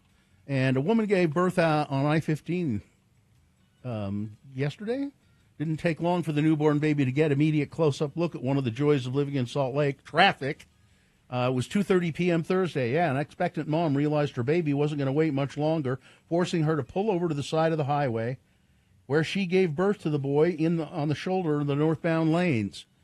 After the stork left. Who wrote this? Who wrote that? Somebody at Fox. A highway patrol trooper arrived after the birth. She's all alone.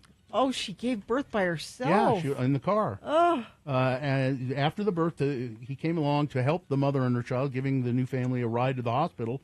Both mom and baby are doing great. What are we naming the baby? I-15? I don't know. The trooper's name I heard this morning, it's not in this story. His last name was Angel. Angel. Okay, maybe Angel. And he spoke Spanish, which was fortunate because the woman spoke Spanish. And that's about it, except I wish you could see this. Maybe we have a picture of it. I don't know.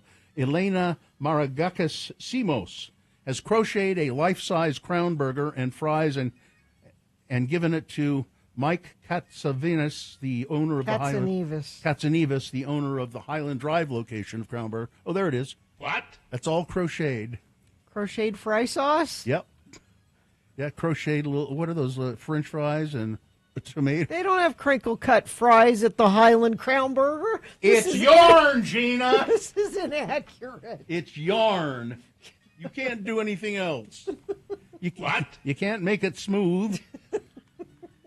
I call BS on this crocheted Yeah, Crown Burger. yeah, that's it. Let's just crap on that creation. All right. Weather, traffic.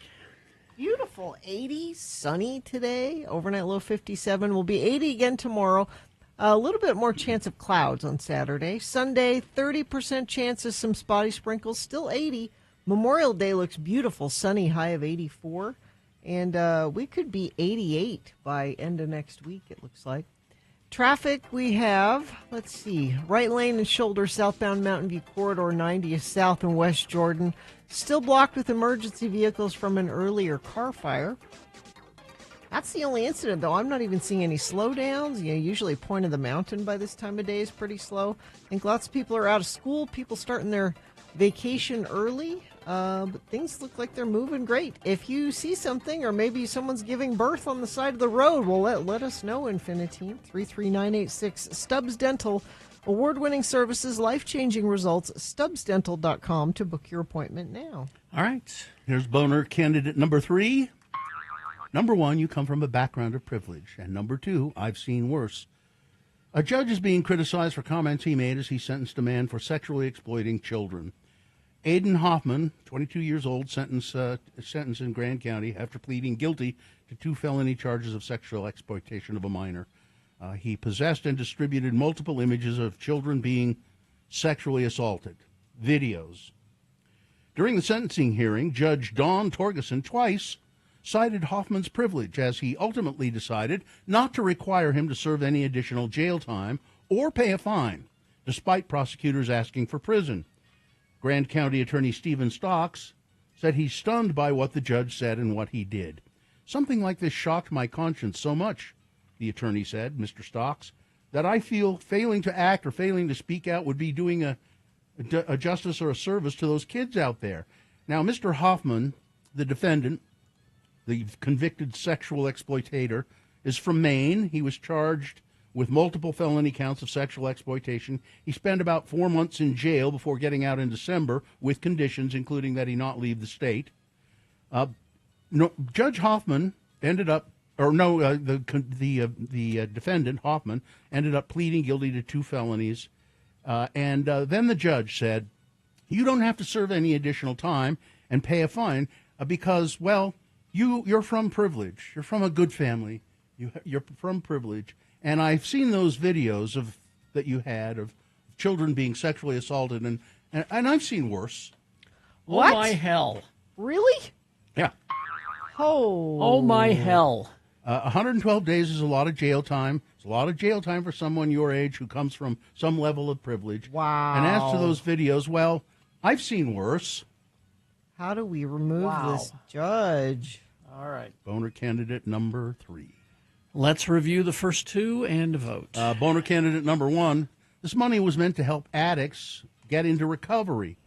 This is the state of Oregon and a couple of counties who are given a large amount of federal money, grant money, to help they have a really bad drug problem there, and to help get addicts into recovery so that they don't keep returning. But they took that money and spent it on nice offices for themselves and other toys. Boner candidate number 2, I demand a birth certificate or this game is over. coach is accusing an 11-year-old girl of being older than she is because she's tall. It was during a softball game, and they did it in front of everybody. And boner candidate number 3, you come from a background of privilege, and I've seen worse. All right. There you go. You've got to decide of these 3 candidates, which one is the worst, which one deserves to be boner of the day for today, May 23, 2025. 1, 2, or 3. Remember your candidate number? The one that you think should win, the one you think is the worst.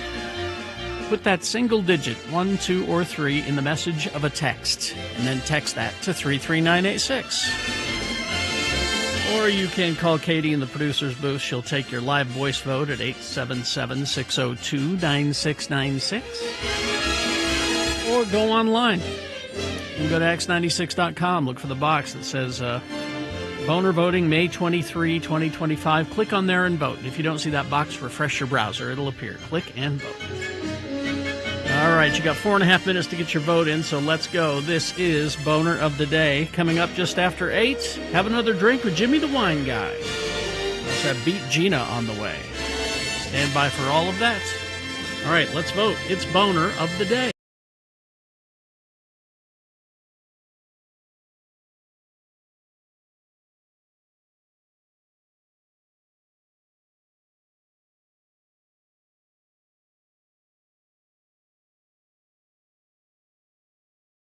One. Yeah. Because the baby goat was egregious, and it was a cute goat. It pulls at the heartstrings, but number 1 he's a monster. Goats are adorable. I like watching videos of the little baby goats in pajamas jumping around. Yeah. But don't look at their eyes too closely. They go crosswise. They got creepy eyes. That's why people think they're satanic. Yes. I was walking through my neighborhood once. Oh, this has been several years ago now, and for some reason, somebody had 2 baby goats in their front yard, and we stopped and kind of played with them, and what they liked to do the most was butt you. Mm-hmm. Oh yeah, they with their heads. They were all into that, and I mean these were just little, by the size of a dog. Oh yeah, little baby goats. They were cute as hell, but would you knock it off? Jeez. Oh, they don't stop at all. Me and my wife were visiting her parents in Vernal recently, and they had some friends who recently had baby goats, which are just kids, right? Well, and that's what they call them. Yeah, they were doing the same thing. They were they didn't go above my knee, but they just kept running into my shin. They were nipping on every little edge of my clothes, and they're adorable as hell, though. Now, I've never been around fainting goats. But a salesperson who used to work with us, Pam, had fainting goats. She had some. And she lives up in the Park City area, and I never got to see them. But, they actually, when if you make a noise or come at them, they faint. Or say a swear. Maybe if you use... Oh, that's different. That's a pearl-clutching goat. That's a different one. Yeah. That's mostly the legislature. The outrage goat. Yes. Yeah. But I think that's just so interesting that they've...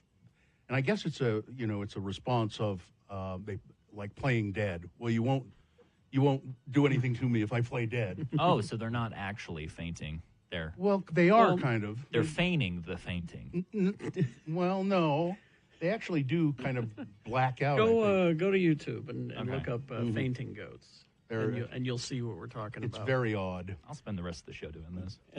And I don't think they get very big, do they? Aren't they? I don't think so. I think they're small. Yeah. They're a smaller breed of goat. But goats, they do have creepy eyes. Yeah, very creepy. It's the eyes. And they can be pretty nasty too. Pretty mean. Oh, they can be mean. Yeah. Mm-hmm. Looking at a best of fainting goats compilation. Oh, it's wonderful, isn't it? Mashup. Yeah. Somebody in the chat room just put a GIF of one in there now. There's a big goat scaring a small herd of the little goats. Oh. And the little goats, most of them just drop. Oh, I see. I see. It's the little brother tactic where you lay down on the ground and you're like, you won't hit me if I'm here. Boom. They do. They just drop. Boom. It's quite amusing. Evil eyes, though. And I think Pam said it's really not nice to. No. You can make them do it, but you shouldn't. Julie says their muscles seize up. So That I one guess they does- get so scared they just go. That one looks pretty stiff when he falls Yeah, down. their legs are stiff and their back is arched. Like they can't move, obviously. But Pearl clutching goats are part of Nanny Nation. Ah, there Nanny you go. goats. I got You it. see. That's pretty good. Thank you, Texter. That's good.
All right, 748. Let's award boner of the day. And the boner of the day is brought to you in part by the Home Potato Bar. And tired of paying too much for concerts? Experience great live music and enjoy adult beverages without paying stupid prices at Salt Lake's coolest venues. Don't miss Jaunty and Lapdog Friday, May 30th at the State Room. Get tickets at thestateroompresents.com. Well, boner candidate number one, didn't expect it to do much. No. Got 17 votes. Boner candidate number two, wow, I demand a birth certificate, 162 votes. It's a lot. But boner candidate number three, and by the way, the defendant, Hoffman, it's not his only legal problem. He was also charged in 2023 in his home state of Maine with 3 cases, Class C felonies for possession of sexually explicit material relating to a child. And that he's also got another case there, so... 344 votes. Well, and it's not just him, it's the judge. It's the judge. Yeah. Well, it's mainly the judge in this case. There you go. That's your boner of the day for today, May 23, 2025. Now qualified to be boner of the week. That'll be decided today by Dave the Flower Guy. He'll come in here at 9:50 and just tell us who boner of the week is. I got a couple things here. I think it was Hello, Yeah, What? This week, a woman called in and said, I'm having trouble at my job and I don't know what to do. Oh, yeah. Remember? Yeah. I just need you guys to give me, if not even some advice, just bolster me up. Yeah. And she's sent an email. Oh, okay. Hello, Lords. Hi. I called the other morning to ask for help to decide what my next step should be at work. The office manager is toxic.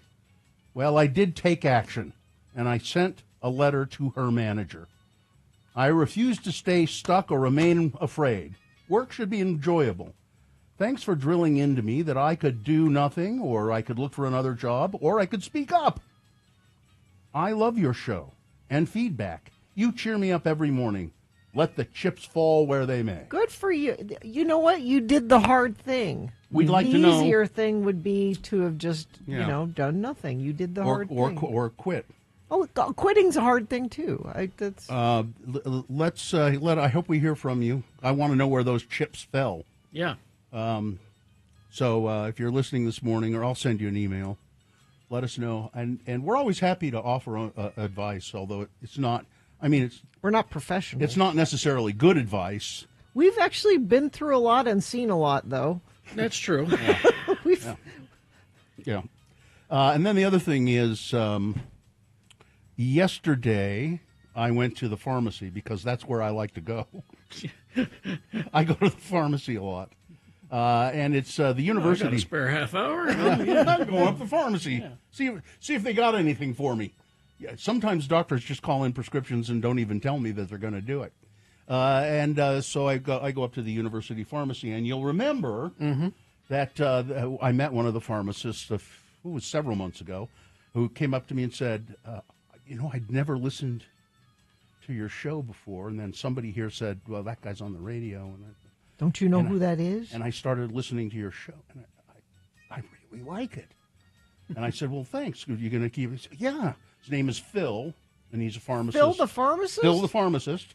And he's just, I don't have much interaction with him when I go up there because he's busy pharmacing. He's counting pills in the back. Yeah, he's doing stuff. He's filling prescriptions.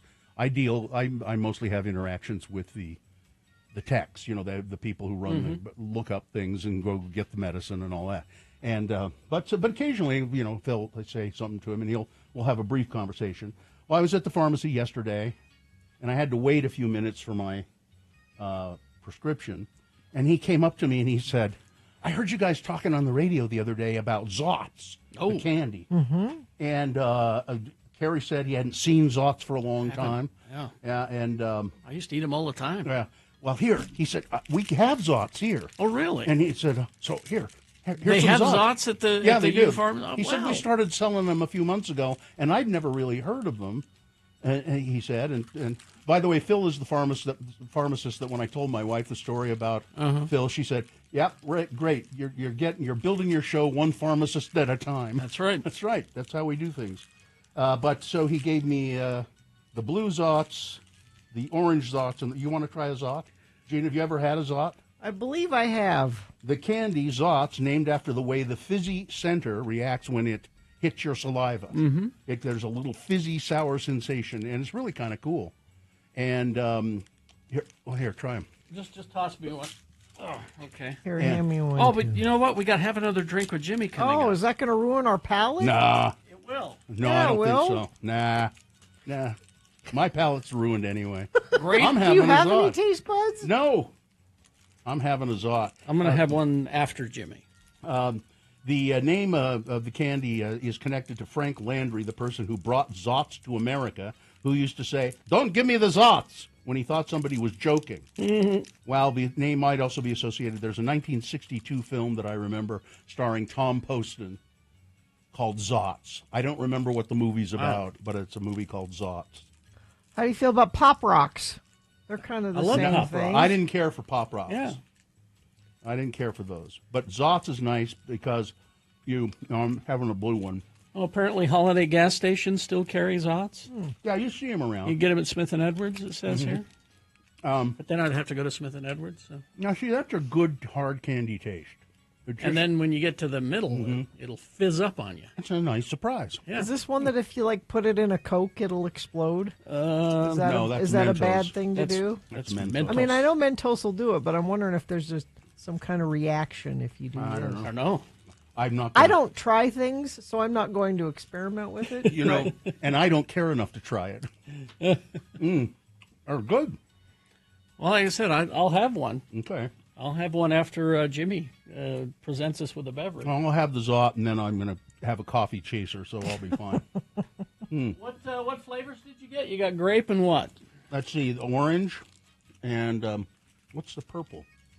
Purple's That's grape. Grape. So you got grape and orange. Grape and orange, and and blue. What's blue? Is not a flavor. It says it's blue raspberry. Yeah. Okay. I have a question about blue raspberry. Because raspberries aren't blue. Where did blue become the color for raspberry? Because raspberries are not blue. They're raspberry colored. There's a whole color named after the raspberry. I hate to break this to you, Gina, but blueberries are not blue either. What are they? Purple? Yeah, They're purple. Well, they're purple, I guess. They're purple.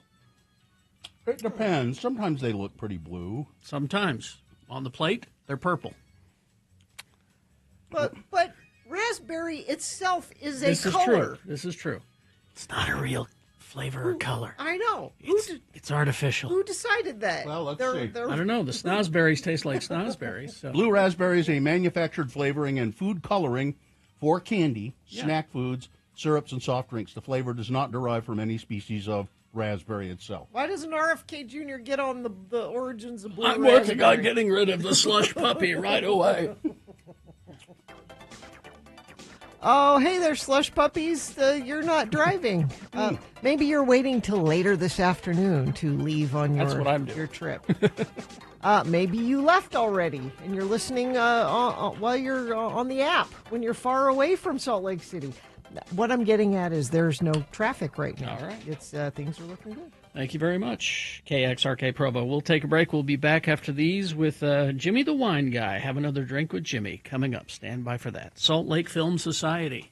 Okay, they've got the Troll 2 35th anniversary release going on May 29th. This is hopefully our friend Steve Hatch, who was in Troll 2, will be there. He'll be there, sure. This is the kind of thing. We had Tori from Salt Lake Film Society on yesterday talking about all the different programs they have at the Broadway Center Cinemas. It's not just movies there. They do these events like the Summer Showdown, kicking off May 30th with cult classics Fight Club and Drive. And they're doing it a little differently this year. Used to be like one night would be Fight Club night and the other night would be Drive. They've decided, and it's a smart thing to do, both movies will be shown both nights. So you can do a double feature. Yeah. You can pick your night Watch to see one it. and then walk to another theater and watch the other one. It's fun. Join the Salt Lake Film Society Red Carpet Club. You can support retrospectives, film festivals, other kind of cinema like this.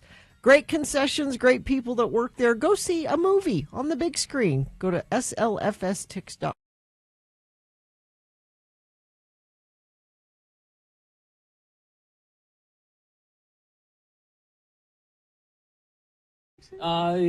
So we were watching Hacks a few weeks ago, and we were reminded on the show about this legend, and I guess it's true.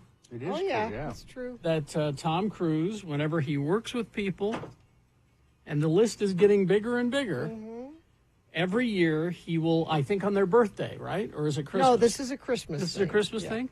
That's unfair to do to this poor bakery then. Yeah. He will send the coconut cake that he thinks is fabulous from this bakery in Woodland Hills, California, Doan's Bakery. Mm-hmm. So Katie, you can come in and get some. No? yeah, there's four Okay. slices. There's two for you in there and two for us in here. Well, go ahead and you start because I had some last night. So there's no slice for me?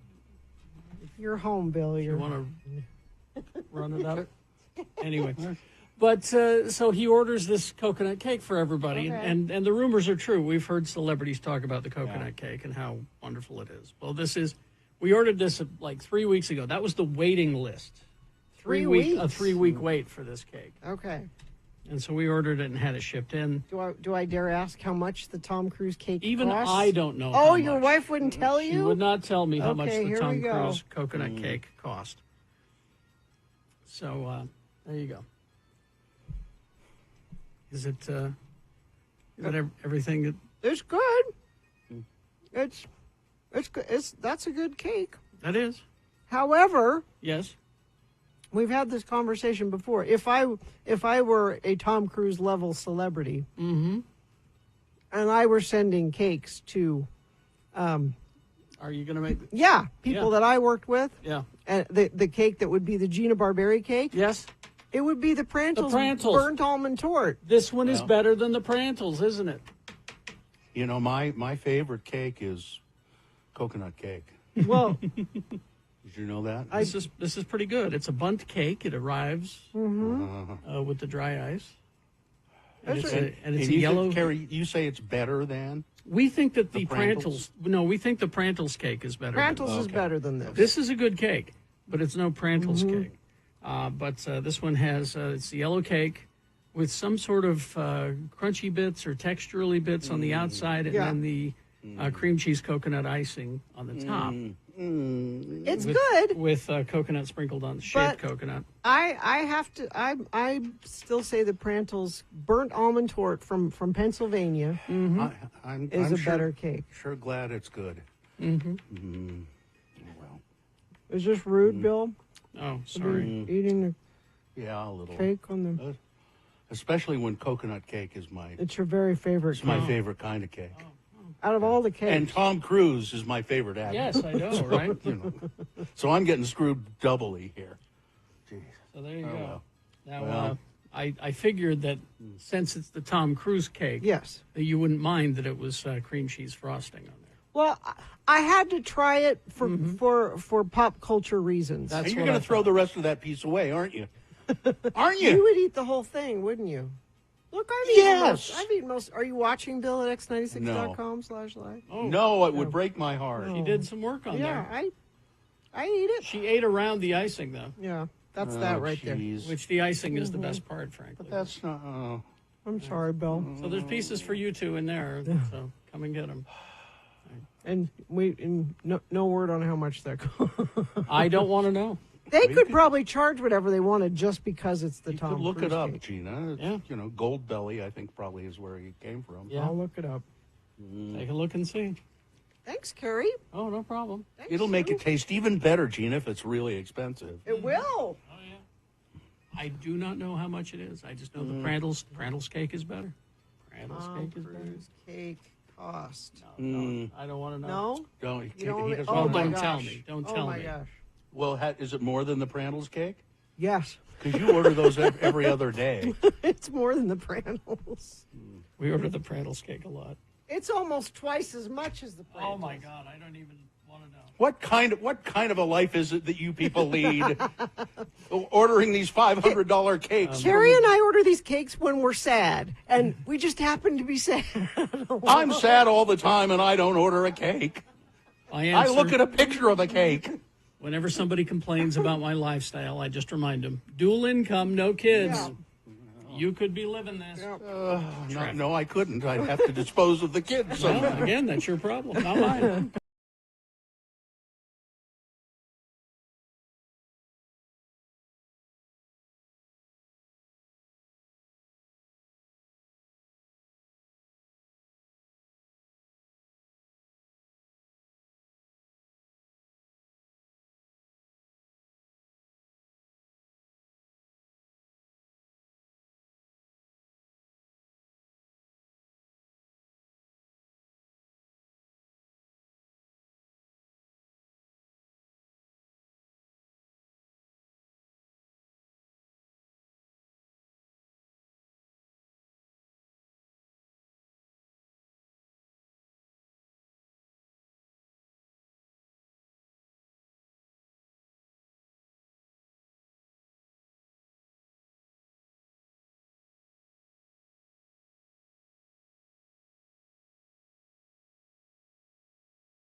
Frank in Salem said, what are we drinking from Memorial Weekend? Well, Frank. In Salem? In Salem. Brought to you by Utah Distilleries ready-to-drink cocktails. Enjoy these easy-to-chill, share, delicious cocktails all Memorial Weekend long. Remember, buy local, drink local, support your Utah Distilleries. These canned cocktails are available at the local distillery directly or at your nearest DABS store today. Have another drink, it'll make you feel better. Have another drink, and you'll feel alright. If you feel down and you're under the weather, have another drink, and you feel alright. Well, here he is, the tyrannical yet merciful overlord of the Wine Academy of Utah. It's Jimmy Santangelo, wineacademyofutah.com. Good morning, Mr. Santangelo. Good morning. Happy Memorial Day weekend, everybody. Cheers. Kinda Everybody has a snuck cocktail. up on me. I don't know about you. There's a fruity smell in the Yes. in the studio. It's not me. Yeah. Kind of gamey over on that side of the room. What we have here is we're celebrating with all Utah local distilleries and their canned cocktails, these ready-to-drink cocktails. We're featuring today Simplicity Cocktail, Beehive Distillery, and Sugar House Distillery. Here's the simplicity. Yep, you got the Simplicity. We're featuring Simplicity's margarita that Gina has. You brought this just for me. I did. Because You'd like these that. are my very, very favorite canned cocktails. Those I are always taste. have these in my fridge. And then Bill has also from Simplicity, you chose the Aperitivo Spritzer. Yes, which you expect to be a little bit bitter. Mhm. And it is a little bit bitter, but not as bitter as some other spritzers. It's got a good balance to it. Gina's, yours is 10% alcohol by volume. Bill, I Yes. think yours is 8%. Yeah. And Carrie, we did the Sugar House, the raspberry lemonade. And what I like about that one, it's got that freshness in there of the raspberry, the acidity of the lemonade. Vodka is the distillate in there, and 10% alcohol by volume. Now, you poured these over ice because they had not been refrigerated. Yeah, I had But not done the quick chill in the cooler. Yep. Would you normally drink these straight from the can? Yeah, with a straw or in the can. And always, these are fun because you can rotate that tab around and stick the straw right through Oh, so yeah. it won't be bouncing out. Using agave straw or reusable metal straw. That works out really well. These are all 12 ounces per. So think in that comparison to same size as a beer. But the proof is a little higher than most They typical can sneak canned up beer. on you. They can definitely sneak up on you. So the third one at the kids' softball game, you got to watch out. So yeah, I like these chilled cans for outdoor things like picnics or that. But when I'm home, I will pour this in a glass with ice. Yeah, you class it up. Yeah, I will do that. Now, like that. I'm up I for don't blame trying you. another one, a different one. Have you got Yeah. So the Moscow Mule, I think you like. This is now by Beehive. They're Gin Ricky's classic. Oh, yeah. And you like things that are a little tartar. Yeah, I do. So let me do the Gin Ricky for you. Okay. Both of those are great. I have those in my fridge right now. Oh, no kidding. Yeah, I Yeah. love the All right. Beehive product. Let me try that margarita. 9% alcohol by volume. And what we have is Give Jimmy the can. I Gina. am. I didn't I just, pour you I just any, need a did I, splashy. Gina? That's Sorry all. about Just that. I just want to taste. That's all. There you go. Finish it. Yeah, up. yeah. Oh, yeah. The Gin Ricky is really good. Yeah, those are tasty. And what we're celebrating, Memorial Day, everyone's going to be together. What are you going to, you're not going to make a bunch of cocktails when friends are coming God, over. no. This is perfect. And this You want to get right to enjoying it. That's You don't right. want to be mixing things. When they walk in the door, here. Here you go. As we mentioned in the opening, you can get all these products right at their location. Beehive and Sugar House are right across from one another, the street over there on in right, South yeah. Salt Lake. And it's nice. You can do a twofer. You go into one package store, you go across the street to the other package store. Of course, you can buy their distillates as well, their gins, their vodkas, their whiskeys, things of that nature. Beehive is making some amazing whiskey. They are. Sugar House is making amazing rums and vodkas and things of that nature, and of course their rye, their bourbons, and their American single malts spirits as well. And these guys you're going to meet the distillers, you're going to meet the owners. That's who's in there, and it's really good. And then the package store for Simplicity is over by Costco, over on 300 West and about that 1700 Southish. It's in that plaza there. I And got a bottle. everything in there. I got a bottle. My son had to go to Costco on Sunday, and I said, would you go over to Simplicity and just get me a bottle of bourbon? There you I'll pay go. back. And, okay. I didn't know I could do can that. I do that? Yeah. And it was like 112 proof or something. Somebody texted in, is the canned margarita as sweet as a normal margarita? I would say no. Yeah, no, they quite, do a no. really good job with their balance. A lot of these have that good acid introduced to it. I would say the Aperitivo Spritzer may be of all these on the off-dry side. So to review what we have, Beehive Distilling, the Gin Ricky, that'll be the crispest that you have here. That's, of course, Beehive's gin. And being the Ricky part, that'll be lime. That's a lot of liminess in there. The Moscow Mule by Beehive, delicious. Absolutely. That ginger thing coming out. And it's not so much ginger that it takes your breath away. I've had some Moscow Mules, and it's just like, that kind of a thing. Yeah. And then Simplicities, as mentioned, the Margarita and the Aperitivo Spritzer. Sugar House, White Peach. We featured this last week. Sue loves the white peach. These are so good. And this raspberry lemonade thing, it's not that sweet. No, and that's what I like about it. It's not overwhelmingly sweet. It's And a good friend of mine. Yeah. Can you only get these in the package stores at the various distillers? No, all this is them available at the wine stores too. Oh, okay. Yeah, Right. especially the one right downtown, the brand new one, and they're cold. They're right in the cooler, so they're ready to go. Yay! Yeah, You can't open it and start in the store though. I would not recommend that because I know what happens when you do. Well. And that's why I can't go in there anymore. I have to send people in. Here's a texter. I'm still recovering from Jimmy's tequila night last night, and now I have more things to try because of him.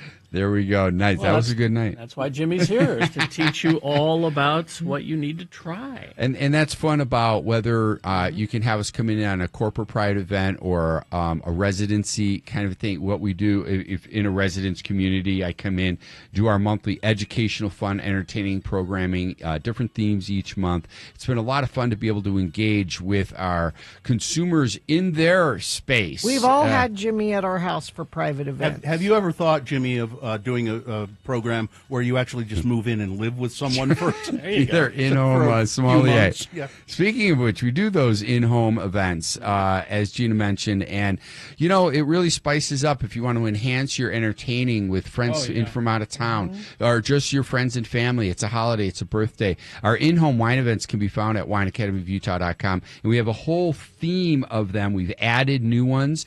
We change them up. They're always different wines, so if you want to do the same one every twice a year or something like that, I have accounts where I'm in there quarterly, and we just rotate that's through. a good idea, yeah. And we just come through, and they got their favorite friends of it's minimum 8 people, and it works out really well. All information there. Jimmy just comes in, does his program, and then gets the hell out of there so you can continue partying with your friends. That's right, because that could be a lot. You don't need too much of me. I still have friends who talk about the times that Jimmy It's always memorable, Yes. and you guys always put on a great, as do many of the guests out there. It's fun. I got to tell you, Utah's thirsty. When people say, "Can you drink in Utah?" I'm like, I think you can. You certainly can. Kerry's a good host with a canned cocktail. When people come to his house for a party, he hands them a canned cocktail. I just say, "You know where the fridge is." It's out in the garage. See, Hey, safe Memorial Day weekend, everybody. Enjoy yourselves. Be responsible, and we'll see you next week. Thanks, Jimmy. There he goes, the tyrannical yet merciful tyrant, overlord of the Wine Academy of Utah, wineacademyofutah.com. Thank you very much, Jim. You got it. Traffic, Gina. It's fine. I keep telling you it's fine. Everything's fine. I think everyone's leaving this afternoon for their Memorial Day weekend travel. If you see something, though... Oh, wait, we did have somebody who saw a plastic slide on the side of the road. Ooh, I could use that. You want one? You can use that for your holiday. It'd be good for the pool. Yeah, free plastic slide, the side of Bangor Highway, 30th South. So there you go. Well, then you got the slide. You need the pool. Well, I'm going to put one. I'll put one in. Okay. Let's see. We got... thank you very much. Beat Gina coming up after these messages and a song. The subject of the trivia questions today is Indiana Jones and the Temple of Doom, released on this day. So it's just about that movie. So 877-602-9696 to play. Beat Gina, what is the prize? Live Nation's doing a $30 ticket to summer. This is lots of shows where you can get $30 tickets. Incubus, AJR, Offspring, Billy Idol, and more. I believe you will have your choice out of some of those tickets. All right, so concert tickets, 877-602-9696 is the number to call to play Beat Gina. Then we'll do some news. And speaking of Utah being thirsty, the Mormon housewives recap. Secret Lives of Mormon Wives. With Victoria coming up. She watches so that we don't have to. All right, stand by for all of that. TracyAviary.org is the website. 589 East, 1300 South, located in the southwest corner of Liberty Park. Jimmy's done his events there. Jimmy has done some events there. Tracy Aviary, a place to experience the world of birds and its habitats and an oasis of tranquility and natural surprises. About 5 in the morning, 6 in the morning, the birds start to wake up and you can hear them chirping. But go in and walk around. It's just peaceful. Boy, talk about your moment of zen. Located in Liberty Park, home to over 300 birds, representing more than 100 different species from around the world, including many that are endangered or extinct in the wild. So you can enjoy interactive bird shows, keeper demonstrations, animal encounters, behind-the-scenes exhibit tours, over a dozen nature play opportunities while exploring 8 acres of themed exhibits and botanical gardens. Just peaceful. Go and take a stroll through, and go to tracyaviary.org to plan your trip, or just head on down 589 East, 1300 South, the of Liberty Park. The X96 Secret Contest prize is so secret that I can't... Whoa. Hold up here. Now we can tell you what it is. It's a flyaway to the Ohio... And it's hard. I mean, I get up at 3 o'clock and sort of do, perform my toilet. And then... Uh-oh. What? I don't like where the story's going. That can mean any... That just means, you're showering, although doing my hair anymore is a problem because it's getting thinner, it's falling out. You got COVID hair? I think it's falling out, and so it just looks scraggly and weird, but I guess I don't care. I've been growing my beard though. Like that, I've been growing it a little longer. Oh, you're kind of doing a point. Little point to it, trying to because I'm not growing it on my head anymore, so let's try my chin. So anyway, it's hard to do. You guys would agree. Getting up early. Yeah, getting up early, and you're kind of groggy, and then you do some pre-show work. I do anyway. Go up and for about an hour and 15 minutes or so do pre-show work, and I'm groggy. I finally sort of wake up. I'm drinking coffee, and then I go downstairs to just kind of finish things up and go out to the car. And as I came downstairs this morning, I was greeted with, if you can go to x96.com/live, is that where people can see stuff? The TV? Click on the Radio from Hell page. Go to x96.com and click on the Radio from Hell page, because our other links were deemed... I don't know. I also tweeted a picture of this at RFH Bill. Have you guys got that picture? No, I don't see it. Dawson just told me they had it. Yeah. He texted me and said, we have the picture. RFH Bill. I'll go at there. RFH Bill. There it is. I was confronted with this at the bottom of the stairs. Is that a family member? I don't know. I don't know who it is. It's a sort of a desiccated skeleton with long, frizzy hair and... Is your son bringing his work home again? Apparently. Apparently he brought that in. And I think he put it in a chair at the bottom of the stairway because he wanted me to see it when I came downstairs. Is he trying to give you a heart attack? Healthy gums for that skeleton, I would say. That's something that I think he built that thing for the Fear Factory haunted house. It's really, really disturbing, though, when you come downstairs and go, what's it? Oh, jeez. Come on. He hasn't done it in a long time, but it's big, too. It looks life-sized. I think it's taller than life-size. I'll bet it's 7 feet tall if you stretched it up. I can't tell. I got no frame of reference. Yeah, it'd be about 7 feet tall if you...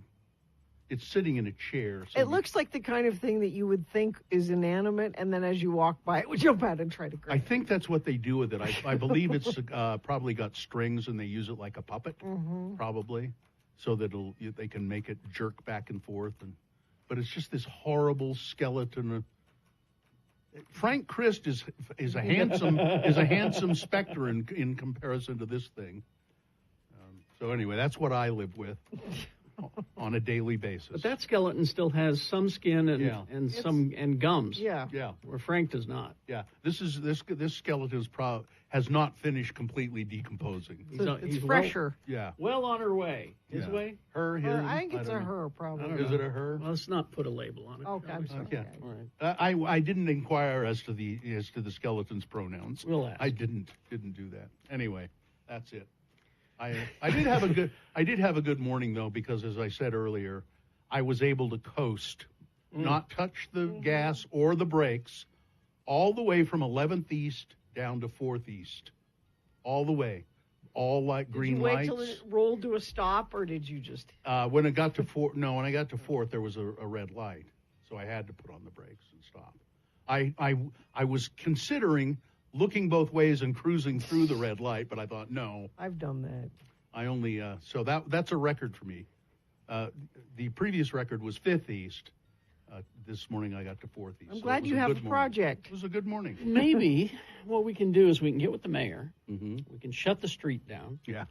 And we can have like a Pinewood Derby, except with real cars. And get a running start, and then just not worry about. What's that thing where the kids build the cars, though? Pinewood Derby. No, they're the full-size ones they drive. What's that? I don't know. That thing called? I want to do it with regular cars. Just they build cars that coast down what's that called? Soapbox Derby. Yes. Very good. Thank you, Kerry. The Soapbox Derby. But, just because I'd like to see how, my car does against your car. Yeah, that'd like be have an interesting. actual race? Well, sort of. I mean, it's a coast. Yeah, it's not really. It wouldn't be really a race. It would just be. You could even do it separately. Yeah. You know? Well, you'd probably want to. Yeah. I mean, I think the heaviest car will go. Would it though? I think. This is physics. Yeah, I think physics would. Well, I know that with the Pinewood Derby, I was never allowed to put weights in the car. They would that change. gives you because it would an give you an advantage. But I'm curious as to. I couldn't use my electric car because it doesn't have neutral.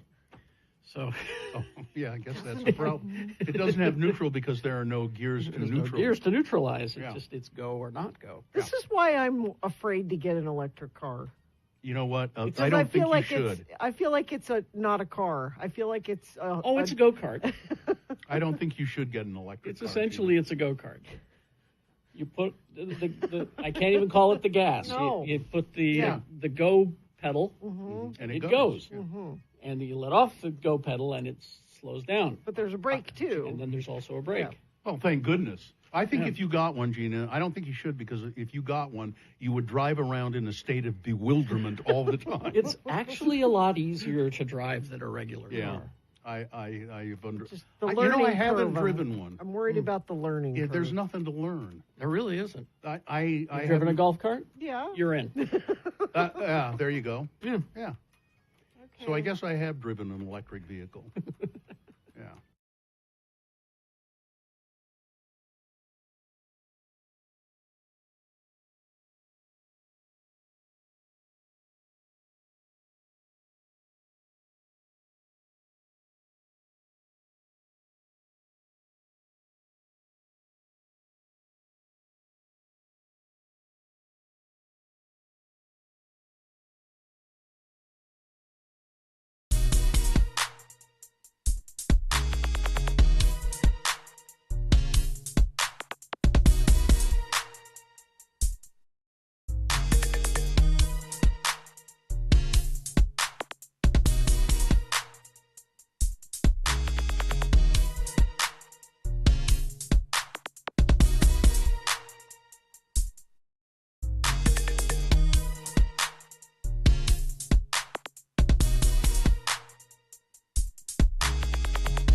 Jim Carroll Band, people who died because of Memorial Day. Memorial Day. Okay. Always a cheery note. Yes. All right. Is this a sponsored feature, Gina? The Live Nation $30 ticket to summer is here. Get your $30 tickets to all your favorites coming to Utah this summer on sale now. You can get information on the full lineup at x96.com. And we have your choice of tickets. There's lots of shows where you can get these $30 tickets. AJR, Incubus, Offspring, Billy Idol, and more. Well, it's hip and smart and snappy. It's a game show to make you happy. Oh. So gather the kids and Mam and Pappy. Even if they feel crappy, it's time once again. Wow. For Beat Gina. Hello. Hello. Hello. I'm your announcer, Johnny. Hola. Happy, healthy days start naturally with Sunsweet prune juice. Ordinary prune juices often vary tremendously in their laxative action. Exactly. One day is not enough. The next day, too much. But Sunsweet is different. It gives you exactly the same amount of laxative action, glass after glass after glass, for on-the-dot regularity. And it never cramps your stomach. More people drink Sunsweet and trust it than all the other prune juices combined. Delicious. So start today. Keep regular the natural way with delicious Sunsweet prune juice. And now, you never have to worry about stomach cramps when this man's around. Oh, no. Your host, Kerry Jackson. Thank you, Johnny Ola. You're welcome. Do they still sell the Sunsweet in those little cans? I believe they do. Oh, yes. Just the right amount. Yeah. Yeah. On the dot regularity. It's a warrior's drink. Oh, just so you know. I didn't know. The randomizer has picked a contestant, Gina. You'll be going against Scott today. Scott, are you there? Yes. Scott? I am here. Hi, Scott. All right, Scott. Are you all right, Hello. Scott? He's fine. He's laying down. I am. We're going to toss a coin to see who goes first. It'll give you the advantage in the game if you call it correctly, heads or tails.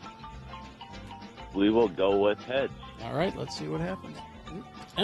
It is tails, which means Gina goes first. The first question is for Gina to answer on her own with no interference from anybody.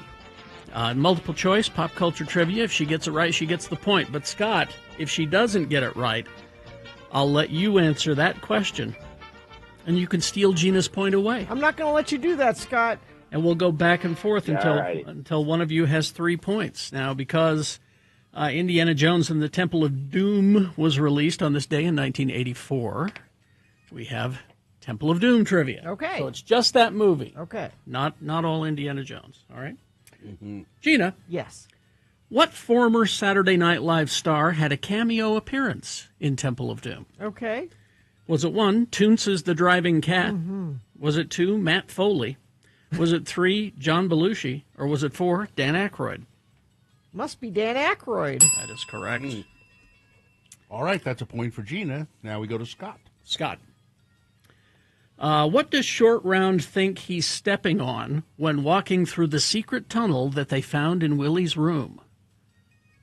What does he think that he's stepping on? Is it 1, Legos? Is it 2, fortune cookies? Is it 3, eggshells?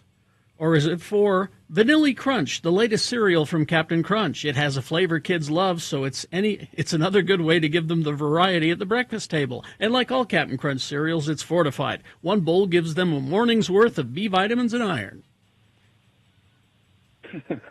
I'm going to go with number 2. Fortune cookie. All right. It's 1-1. Back to Gina. Gina. Yes. What does Indy say when he and Short Round are about to be crushed by spikes? Okay.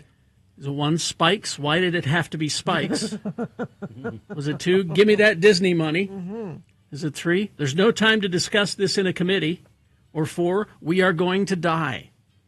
I don't know. How do I not know this? How do you not know that? How do you not know that? He wouldn't say they're going to die. He wouldn't say that. Why would he say that? La la la la la la la. What's your answer? So it's 3. There's no time to discuss this in committee? Yeah. No, that's Han Solo. Oh. Said that to Carrie, Princess All right, Leia. Scott, you have the steal here. I'm going to go with number 4. We are going to die. Why would There he you say go. that? Do you remember that now?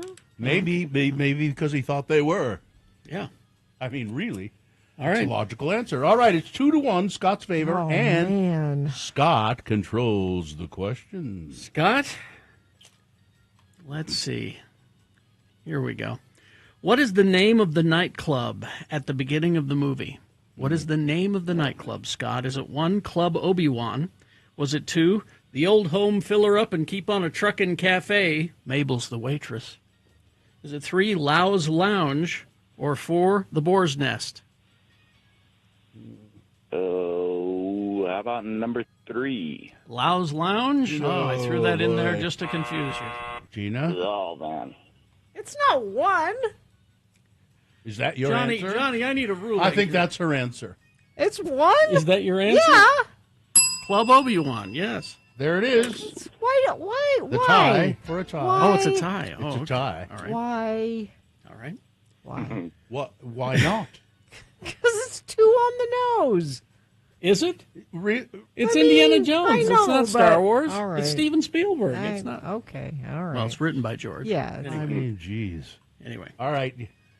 Where are and we? who Johnny, cares? where are we, Johnny? It's 2-2, and Gina controls the question. Gina, what is on Shorty's cap? His hat, Short Round's hat. Is it 1, the letters L.A.? Is it 2, the letters N.Y.? Is it 3, Make America Great Again? Or 4, the Cat Diesel Power logo? N.Y. N.Y. And Gina wins the game. There you go. Whew. There you go. That was a close one. Why?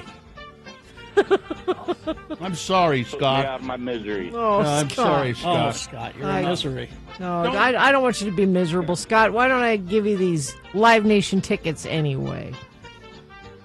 I really appreciate it. All right, hang on the line. We'll tell you how to get those. Listen, I've got to get home. Mrs. Zola has prepared me a Sunsweet prune juice cocktail. Lovely. Yeah, it's delicious. Thank you.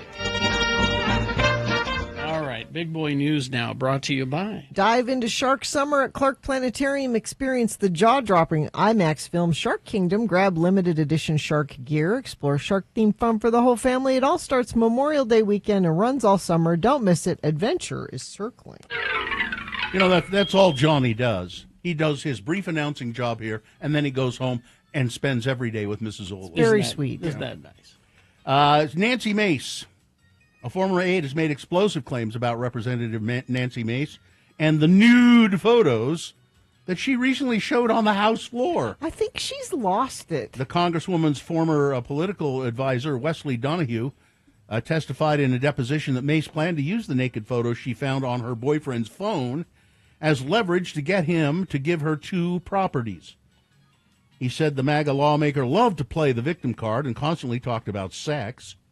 Nancy talks about her sex life, in a way that I've never heard a client or a woman talk, said Donahue, a corporate and political strategist who's known Nancy Mace for years. It's like every conversation would devolve into what's going on in her sex life. Donahue said in the filing that Mace asked him to inform her ex-boyfriend, Patrick Bryant, that she'd found photos and videos of multiple women on his phone, including a blurry image of herself that she said was taken while she was going to the bathroom. Her former political advisor claimed that Nancy Mace intended to use all the information that she found as leverage to gain 100% ownership of a pair of homes that they shared in Washington, D.C. and South Carolina's Isle of Palms. Did Nancy ever ask you, or task you rather, with communicating with Patrick Bryant about her possession of these alleged photographs and asking you to essentially help her blackmail Patrick into giving over 100% ownership, a lawyer asked, according to the filing? And Donahue said, yep. Mace found the photos after she saw dating apps on Bryant's phone, Donahue said, leading to concerns he was cheating on her. He said Nancy Mace is a tech geek. She sits all night on the couch and programs bots because she's very, very computer savvy. Nancy Mace claimed that she feared for her safety after discovering the photos, which appeared to have been taken without the women's knowledge, Donahue said. But she nonetheless planned on joining Bryant anyway on a planned trip to the Caribbean that he said, well, I don't think you should do it. And she said, I said, Nancy, you can't say you fear for your safety and then you're going to go to the Caribbean with him and some friends. And she said, and I remember this as clear as day, well, I'm still taking my free vacation to the Caribbean. Free vacation. Yeah. Okay. She's a little nutty. She is not a little. Annual COVID-19 shots for healthy younger adults and children will no longer be routinely approved under a major new policy shift unveiled Tuesday by the Trump administration.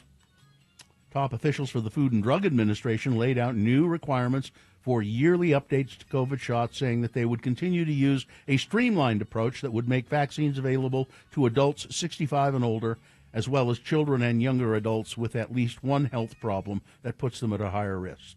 But the FDA framework urges companies conduct large, lengthy studies before tweaked vaccines can be approved for healthier people. In a framework published Tuesday in the New England Journal of Medicine, agency officials said that the approach will still keep annual vaccinations available for between 100 million and 200 million adults. The upcoming changes raise questions about people who may still want a fall COVID shot, but don't clearly fall into one of the categories. Well, then say you have diabetes or something. I was thinking I needed to get one before I leave in June. Oh, yeah. How long since you probably since fall, right? Yeah, that's what I was thinking. Is the pharmacist going to determine if you're in a high-risk group? Asked Dr. Paul Ott, a vaccine expert. The only thing that can come of this will make vaccines less insurable and less available. That's another big thing. Less insurable. Less insurable. Yeah. Ron DeSantis' wife's foundation is facing a criminal probe. Good. I'm not even going to go into it. I just hope they get her. 2 local business owners in St. George are joining forces to help eliminate growing school lunch debt in Washington County School District through an upcoming fundraiser. John Pace, owner of Zion Canyon Brew Hub, noticed parents within the district were receiving letters about unpaid school lunch debt. We feel like we have a great platform, being that we have this venue. We can provide events and event space because there are a lot of people that seem to want help, said Pace. After deciding to host a fundraiser to combat the school lunch debt program, Pace reached out to her sister-in-law, Ashley Pace, who owns Zion Brewery Station 2 in St. George. Why has unpaid school lunch debt in Utah nearly doubled in 2 years? It was our idea to come up with a way to help pay for the unpaid debt. I appreciate that people are stepping up to do this, but this should be a state paid for thing. Yeah. State should pay for lunch for kids. No one should go hungry. No one should have debt.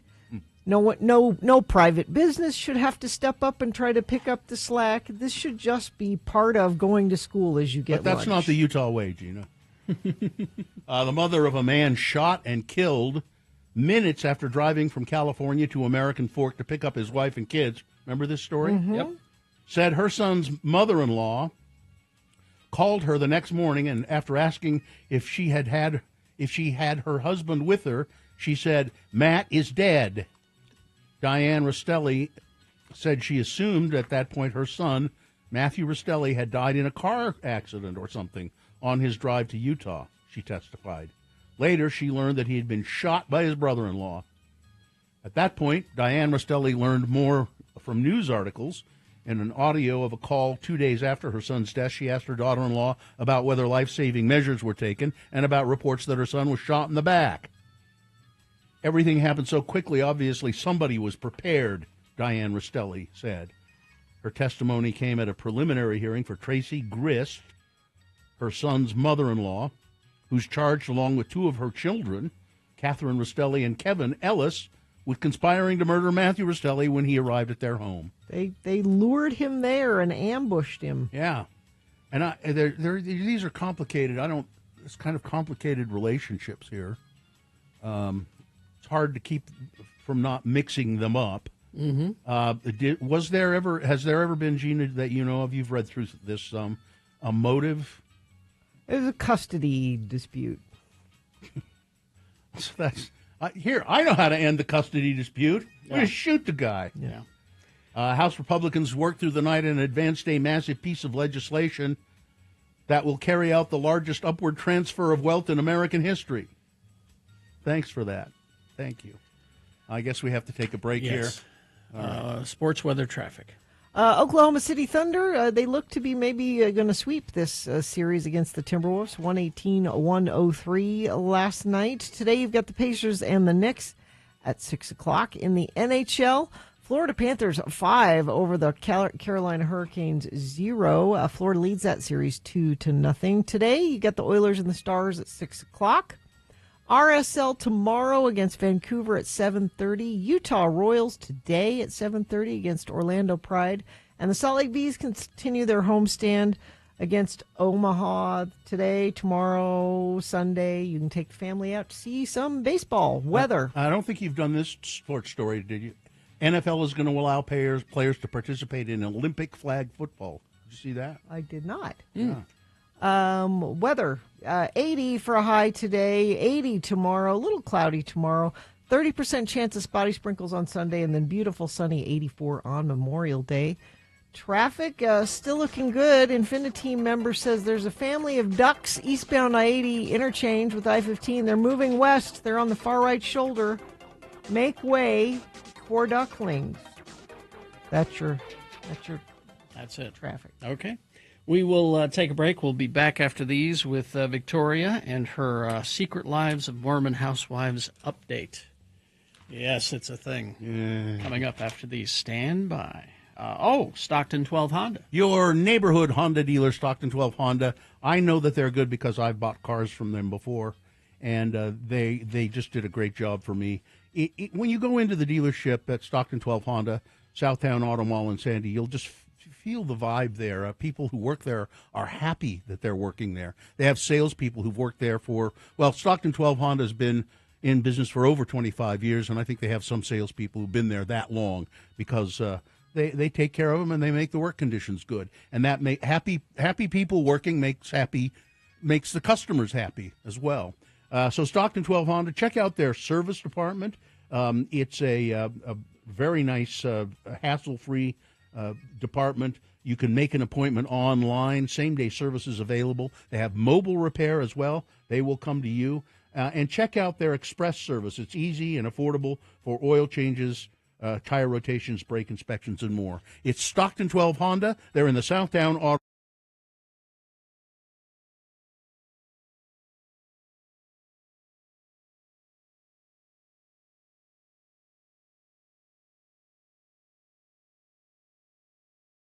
I messaged him, and he says, I'm sorry, I'm bone tired. I miscalculated. Well, he's been very busy. Bone tired. He's been very busy. He had to go get Phil Donahue today, and that was quite a boner he pulled, though. So here he fixed it. Okay, so Carrie is still ahead with 47 points. Really? Bill has 37 points. Oh, no, not 37. I don't. Is that? Wait a minute. No. Okay, for those of you wondering, this is our Deadpool, where we pick 10 celebrities each year, and we put them on a list. We predict that they will die in this year, and if they do die, then we get points based on their age up to 100. Check me if I'm correct on this. Okay. Shelley Duvall was 72. 75. 75. I'm looking at it right now. Okay, so then that's... Okay, well, that's my error. Where do you get that she was 75? Because I have 72 Wikipedia? on my list. But, all right, 75. So okay. he's right then. Okay. So, because I picked Shannon Doherty, I'm still in the lead. Yes. Just barely. I'm not going to catch up at all. I don't know. I feel like you've got to have at least one. You know who else is on my list. Now that Phil is gone, what does Marlo have to live for? You also have Marlo Thomas on your list. Oh, that's sad. She got to live for Charlie, the golden retriever. And the charity work. She's got to stick around for that. I hope she does. I mean, I don't want to win, but I feel terrible about this whole game anyway. I know. It is a horrible, horrible thing that we do. I'm sorry I make you play. It is a horrible thing. Which is why traditionally I have picked horrible people, so I don't care, like Alex Jones and stuff. Well, yeah. But then you're just making a wish list. Right. You know, that's not... Which is also kind of... So this year I picked like old comedians who I love dearly.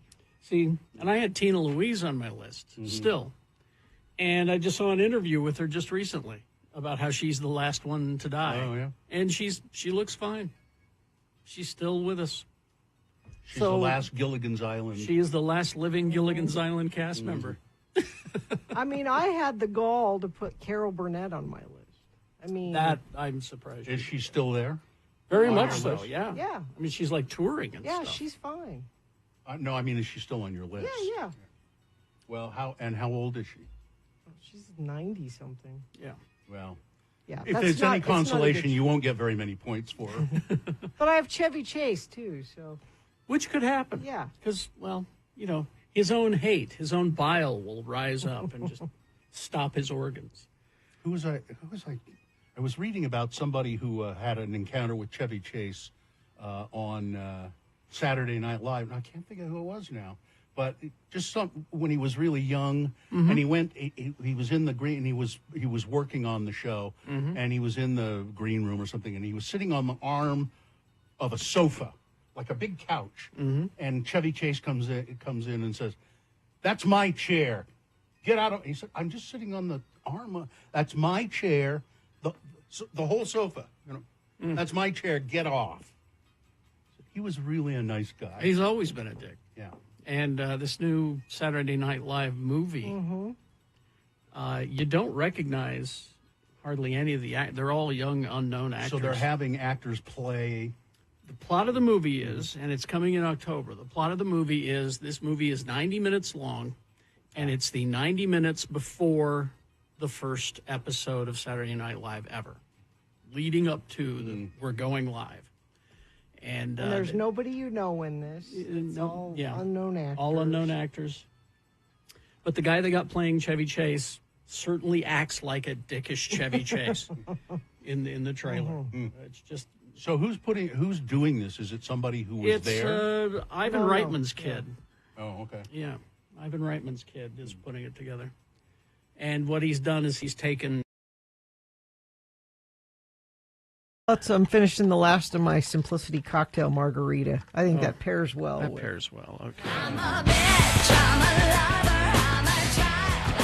Well, she's back from the Windy City, the city of big shoulders, Chicago, Illinois.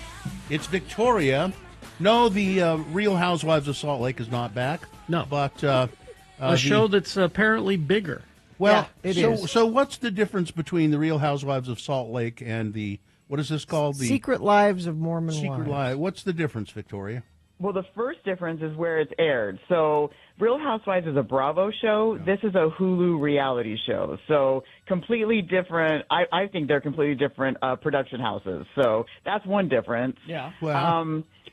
And then, of course, like, what is driving this? So, I mean, Bravo is curating, I would say failed actresses for the Real Housewives.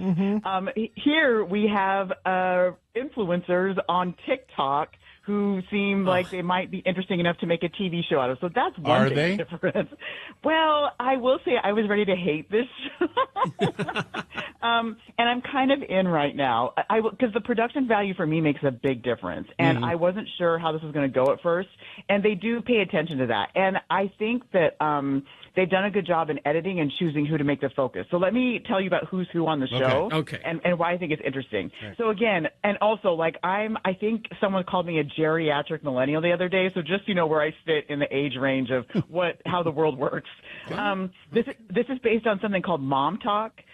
Which I think is a TikTok account or a hashtag. I don't really know how this works, but we're going to refer to Mom Talk a lot. So just know we're talking about these specific women. Apparently it's a TikTok, apparently.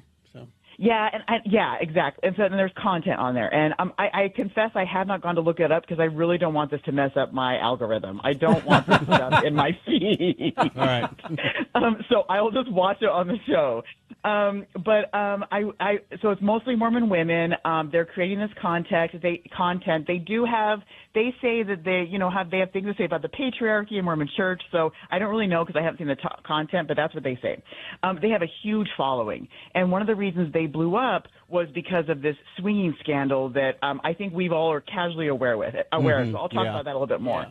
So that's how they blew up. And then I think after that is where the show started. So who's who? I will say I'm only going to tell you the people I really think you should worry about. So Taylor, she is the woman who created Mom Talk, and she's the woman who broke the swinging scandal. I actually really like her, and I would be very curious what other people think. I don't know what the fans think, but I love her. Whitney joined Mom Talk later, and then she quit, and she's had issues. And first season, she and Taylor are fighting over who is the queen bee. But anyway, so you've got Taylor, Whitney. The other fun character is Jen Affleck. She's married to a guy named Zach, and she thinks that Zach is related to Ben Affleck. So I'm going to talk about some hot topics, so I'll get into that in a minute. And then Miranda is new on season 2 because apparently she's an OG of Mom Talk. She helped Taylor create it, and she's now shown up in season 2 and wants to rejoin Mom Talk, which we know means she wants to be on the show. Yes. So those are the 4 main people to worry about. We do have Michaela, Layla, Jesse, and Demi. I do like Layla. I cannot tell Jesse and Demi apart. Please go to my Instagram at Judge Empath. They look the same. I posted. They're the same people. Yeah. And whenever they're in confessional, I'm like, wait, who is this? I can't tell them apart. So check out my Instagram. I posted stills mostly for you guys because I know you're never going to watch this show. Exactly. Never. So again, the hot topic of the swinging scandal. So what happened was Taylor posted a video confessing that women in Mom Talk were swinging. I'm not clear exactly what swinging means. It sounds like it's not They sex call all it the way. Yeah, they call it soft swinging. Correct. Which is Correct. like kissing and a little bit of other a little stuff. bit of snuggling but and not feeling not around. everything. Not Yes. all the way. Okay, all right. And so, and what we found out in season 1 is that it wasn't all the women in Mom Talk, and that's some of the drama was the moms felt like Taylor was outing all of them instead of just those who were participating in it. So it's very clear they weren't. What we do learn in season 2 is that Miranda is the woman now that showed up in season 2. She and her ex-husband were participating in the swinging, and Miranda quit Mom Talk after this whole scandal broke. And then just so everybody knows, Taylor and Miranda are both divorced from their husbands who were involved in this swinging stuff. And one of the conflicts that we're seeing right now is how much Miranda's walking back, how much she actually participated in the swinging, and Taylor wants her to tell the truth. So we're going to watch that play out throughout season 2. I will say also on my Instagram, I posted a screenshot that production made of trying to show the tree of who was with who and where there were problems because Miranda's ex caught feelings for Taylor, and that was part of the problem. Anyway, so that's the swinging scandal. We'll keep an eye on this throughout the season. Okay.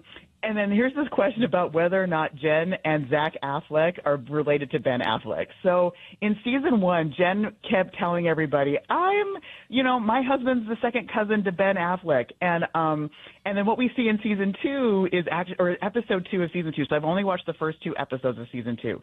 Is Zach tells Jen, he says, you really need to stop saying that. And she's like, what do you mean?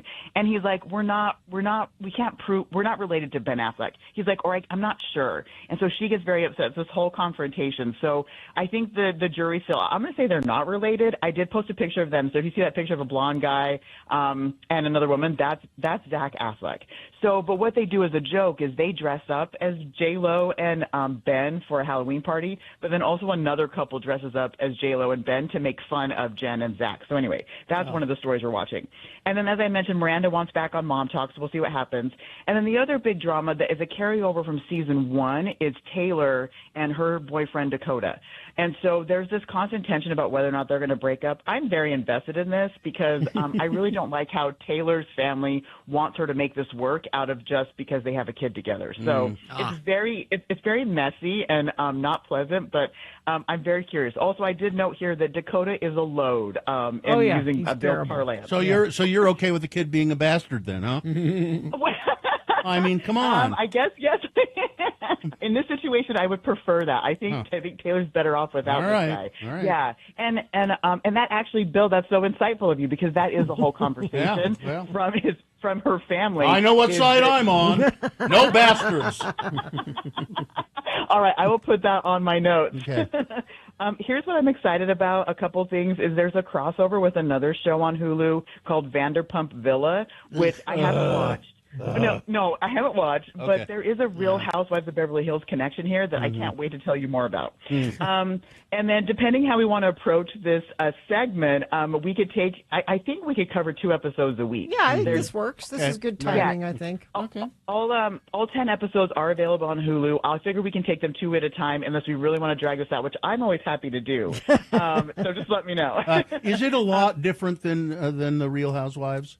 or is it? Yeah, it's produced differently, because of what we're dealing with the content, and logistically, like these women are younger, right? Yeah. Oh, okay. Like they're younger and they're content creators, and for real, like the Real Housewives are failed actresses, and so there's a performance and some different boundaries going on with Housewives that I do appreciate. And watching younger people trying to navigate reality TV is not always entertaining when you're not dealing with failed actresses. So I do think that's a big difference. But the thing I do like is how they're exploring, how these women are navigating the church. I'm curious, or the Mormon church. I'm curious if this is real because I'm not engaged with that anymore. But I don't know how real this is as far as like a movement and how they're influencing. Any nudity? No. Okay. Well, not yet. I'm not going to check it out then. I won't check it. I mean, there could be. It's on Hulu. Well, and they do get a lot of work done, and there's some things blurred out. So, all right. Okay, and then a drinking game is literally all the lies throughout the whole season. You're going to take a drink each time someone says literally or lies, and then I'm going to keep count of this, and then make sure you drink a dirty soda or Martinelli sparkling juice while you watch the show. All right. Thank you, Victoria. Thanks, Victoria. It's the Real Lives of Mormon Housewives. Secret lives lives of Mormon Housewives. It's Mormon wives, yes. Of Mormon Wives. It's Victoria in Chicago. Thank you. Thank you, Victoria. Bye, guys. Bye-bye. Okay. Traffic, Gina, please. Somebody says, tell Bill I'm sorry I wasn't able to find the slide on Bang It Or for him. Next time, Bill, next time. Then I'm not going to dig a swimming pool. Nope. And we need an update on the family of ducks eastbound I-80 interchange with I-15. They were moving westbound. I need to make sure they're okay. Westbound and down. Yeah, and other than that, everything's moving well. It's a holiday weekend already. Haster Games for board games, Magic the Gathering, Pokemon, miniatures, dice, paints, and more. Haster Games, 6831 South State or hastergames.com. All right, thank you very much. We will take a break. We'll play a song. After that song, it's the Boner Recap Game. Easy to play, easy to win. All you got to do is tell us who won the Boner this morning. If you were listening, you know. If you weren't listening, you could probably guess today. But why take that chance? Go ahead and cheat. Go to x96.com, look for the box that says Boners, May 23, 2025. Click on that, and it'll say winner next to the correct answer. What is the prize? The prize is tickets to see Blue October. Let's see, tickets go on sale, today, actually. But this is still win it before you can buy it. I don't think they go on sale till 10 o'clock. All right, Blue October tickets. 877-602-9696. All you got to do is tell us who won the Boner this morning. Easy to play, easy to win. All right? Thank you. UtahAdvocates.com. You're minding your own business. Wham! Somebody T-bones your car. You're stuck in there. They have to cut you out of it with the jaws of life. You're injured. They take you to the hospital. You're a mess. And it's going to get even more difficult because you're going to have to figure out how to pay for all of this. Oh, yeah. And the insurance company is not going to be very helpful. They're going to give you the runaround. They're going to try and give you as little as possible. Well, don't stand for it.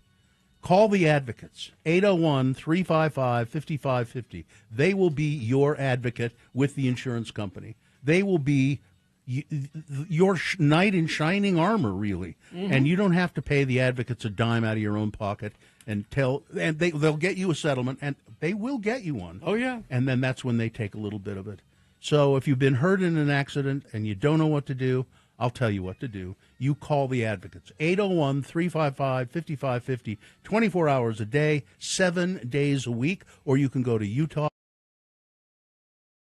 Things that must go on the radio. From Hell Show. These are things that are bugging you, dear friends of the program.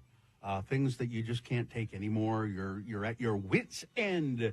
You're at the end of your rope with these things. And so you think, I know what I'll do. I'll send this to Radio from Hell. Radio from Hell at x96.com. Put Musco in the subject line, and maybe it'll bring you some relief if we read your Musco on the air. And let's see how it goes. Gary. All right. First two from Mount Doom, my house. Mm-hmm. Just because you couldn't be bothered to read the sign to figure out which line you should be in doesn't entitle you to cut in front of the right line when you're told that you're in the wrong line. Yes. Also, that Ultra MAGA and Proud of It sticker on your suitcase lets us all know that it couldn't have happened to a better person. People that are traveling in a group that all crowd the baggage claim area waiting for one checked bag. Only one person per bag be waiting next to the bag claim. Yeah. Everyone else should be standing back, like 10 I feet agree. away. Don't crowd the baggage claim. And let's see, we got this one from Gilbert. Things that must go.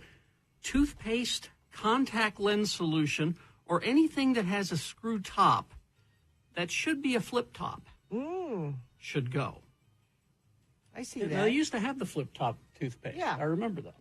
But I guess Gilbert wants that back. There you go. Let's see, this one from Johnny B. People taking loaded carts through self-checkout and express lanes at the grocery store must go. Solution? On the 16th item scanned, an immediate $20 surcharge adds to the bill, and then an additional $1 per item over the 15 items or less. Again, because you can't read a sign. Yes, I want some appreciable negative feedback for people taking their year's supply cart through the express lane. This one from Dr. Timbo. Drivers who pull out in front of you from a side street or other intersection and then go slow. Oh, it happens to me all the time. If they had just waited a few more seconds and let me pass, they could have gone as slow as they wanted because there was no one behind me. Another thing that must go is the lack of hooks in hotel rooms. My wife, Mrs. Dr. Timbo, she'll love that title, used to travel a lot, and invariably there are a few, if any, hooks to hang items from, such as her toiletry bag in the bathroom. This one from, Timbo again.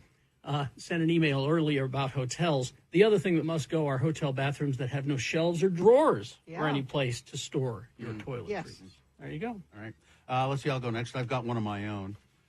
People who have tried and keep trying to kill radio, either with a lack of on-air talent or managers who have no understanding of how to manage talent. Yep. That's my thing that must go. Yep. Let's see. This one is from Sid. My name is Sid. Go ahead and use it. All right. The quality of Bill's microphone must go. It's far too good. When he punctuates his sentences by tapping a paper on the desk, Yeah, you do that a lot. or listening becomes an unexpected immersive experience. Love you all, Sid. Well, Sid, there you go. Let's see. This one is from, feel free to use my name if you so choose. It's Michael. Okay. My thing that must go are computer systems that are programmed to greet me with the word howdy when I log in. I'm trying to pay some medical bills, not interact with a virtual cowboy. I prefer to keep my relationship with computer software strictly professional. Michael, I bet you can change that. Yeah. There's a way to change that greeting. And then this one, you may use my name. Good morning, Lords. It's from Zane. Number one, I have a natural gas vehicle. I have to use specific gas pumps. What must go is when the gas pump doesn't work. Yeah, there's not very many options. Get the natural gas. I get to drive newer cars all day, every day.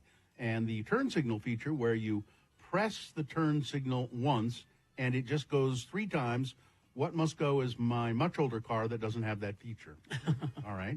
Okay. My much older car windshield needs to be replaced, and I haven't done that yet. That must go. My wife's car not being registered and just sits in our driveway. That must go. Forgetting when it's, Zane, it sounds to me like you're turning into a hillbilly or something. These are all things that you can take care of. Forgetting when it's trash day and recycle day versus just trash pickup. Then my recycle can just sits out on the street all day. Nothing gets picked up. Your neighbors must love you, Zane. Not having the origin story for Frank Christmas go. Oh, someday. Thank you, Lords. Love you tons. God bless Radio from Hell, Zane. Gina? I have a very specific, stupid must go, but it bugs me. Okay, houses that have shutters on either side of their window. Oh, I've mentioned this before. Now, if you live in a hurricane zone, these are actual functioning shutters that you close so to protect the glass. You're talking just decorative. They're just glued on there. Yeah, I'm talking decorative shutters, which is fine, but at least make them the right size that they could potentially close. It's an accent. It's meant as an I accent. don't know why it bothers me so much, these little tiny shutters. It bugs the hell out of me, too. I think you should have actual functioning ones, just in case, Please don't use my name, dear lords and lady. I have only one thing that must go, and it's severely hurt my normally positive outlook on life. That one thing is the banning of I Know Why the Caged Bird Sings by Maya Angelou by the Davis School District. Yep. A highly influential book that was part of the civil rights movement. They felt that her rape depicted in the book was pornographic, which makes me wonder, do they know what porn is? Well, I think it's important for people to know that the books that get banned at the Davis School District are being sent up to district headquarters for disposal. Yes, they destroy the books. They that burn are the books. banned. Thank you for letting Well, me hopefully listen. the Beehive Band bookmobile hears this, and we'll head to Davis and pass that one I'm out. hoping. Well, we're out of time, so I'll save these you for can next. do it. Are you sure? Yeah, go. Let's see. People who say all of a sudden. All of a sudden. It's all of a sudden. All of a sudden. We've went to the store. We've gone to the store. Thank you for that. And finally, this from Chaz. Things that must go when people call in to the Boner Recap segment. When you get that those people didn't listen to the Boners earlier, or even go to the website to try to see who won. They don't know who won. Why are you calling to try to win when you don't know who won the Boner? We make it very easy for you. Thank you, Chaz. Okay, thank you. Things that must go on the radio. From Hell Show.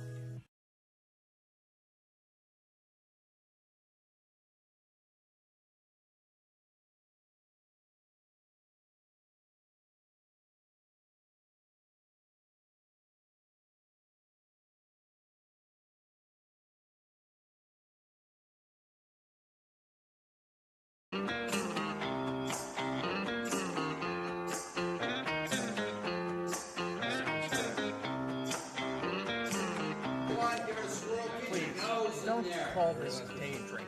This is refined. This is special.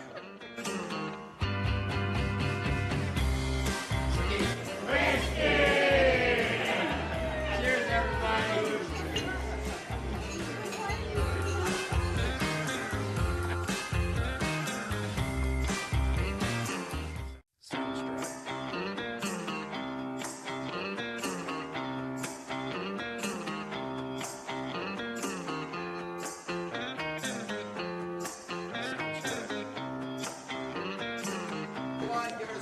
Please, don't call this day drinking. This is refined. This is special.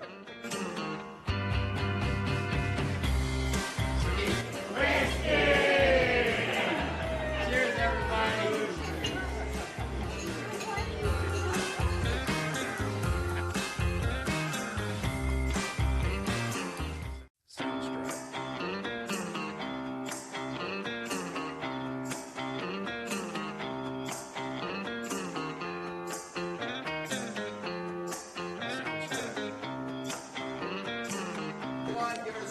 Please, don't call this day drinking. This is refined. This is special.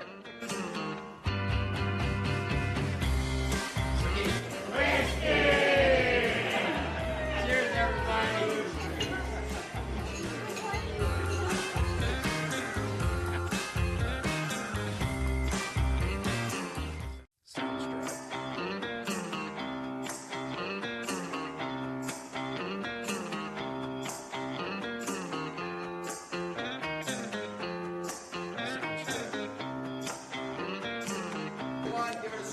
Please, don't call this day drinking. This is refined.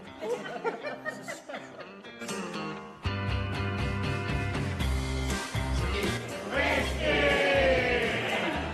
Cheers, everybody.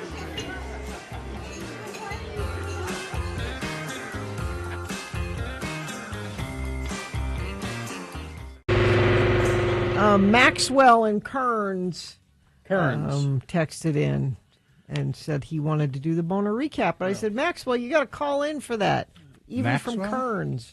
Kearns. Yeah, we had to play Nirvana. I think it's a legal thing. What? Contractually obligated. Contractually, if you're an alternative station, I think you have to We'll play. lose our license. You have to do it a certain number of times a month? A day, A day? actually, yeah, in order to say you're an alternative station. So that was mandatory Nirvana. Mandatory. Mandatory Nirvana. Okay. All right. Well, let's continue then with the Boner Recap. Who dat? Austin. Austin, good morning. Hey, good morning. What are you doing? I'm just working at home. What kind of work do you do, Austin? I'm an engineer. Austin, we will do the boner recap here. If you can tell me who was the winner of the 3 boner candidates, you will win a prize, and that's what, Gina? Tickets to see Blue October, October 25th at the Union. You think you can accomplish this task, Austin? I think so. Okay, you can engineer a win. All right, let's try it. I'll read the candidates. You tell me the winner. Here we go. Boner candidate number 1. The money was meant to help get addicts into recovery. That's a big grant of federal money. Several $100,000 of money that went to 2 counties in Oregon who had a particularly bad drug problem. The money was designed to be used to build treatment facilities and help addicts get off the drugs. But they used the money for new offices, new great shiny tools and things like that. Of the 1,000 addicts that went through the system, I think 75 were looked at. Yep. Yeah. That's boner candidate number 1. Boner candidate number 2. I demand a birth certificate or this game is over. Adults behaving badly in youth sports left an 11-year-old girl, a softball player, in tears in Oregon. Coaches accused the child of being too old to compete. She's 11 years old, and was hit a line drive, and coaches from the opposing team stormed the field. They're kids, man. And began yelling, "I want to see birth certificates or this game's done." She's just tall for her age, that's all. Like I was just short for my age, and I still am. And then boner candidate number 3, Austin, was, number 1, you come from a background of privilege. And number 2, I've seen worse. This is a judge in Grand County, I believe it is. There was Grand County. There was a defendant before him who had been convicted and was now facing sentencing for really ugly child pornography. Yes. And his name was Aiden Hoffman.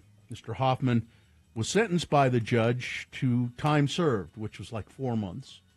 And he didn't have to pay a fine. And the judge said, because a young man like you come from a background of privilege, it would be too difficult for you to serve more time. Poor dear. And you've gotten a job like we wanted you to, and you've behaved yourself since you've been out of jail. So just going to sentence you to time served. And somebody said, well, that pornography that he distributed was really horrible. And the judge said, I have seen that pornography, and I've seen far worse. Like he grades it. Yeah. Yeah. That was boner candidate number 3. Who was the winner, Austin? That was pretty obviously number 3. Yeah. Over 300 votes. I think that there's a recall petition out for the judge right now. Judge Don Torgerson. Fire him. It's not that easy, but he can be recalled. Yeah, get rid of him. All right. Congratulations, Austin. You're a winner. You got those Blue October tickets. Yay. And for everybody else, tickets go on sale today. Just say thank you, Austin, and then we'll put you on hold. Thank you, Austin. Very good. Okay, good job. Okay, we will take a break. We'll be back after these messages with some big boy news and opinioendo. Stand.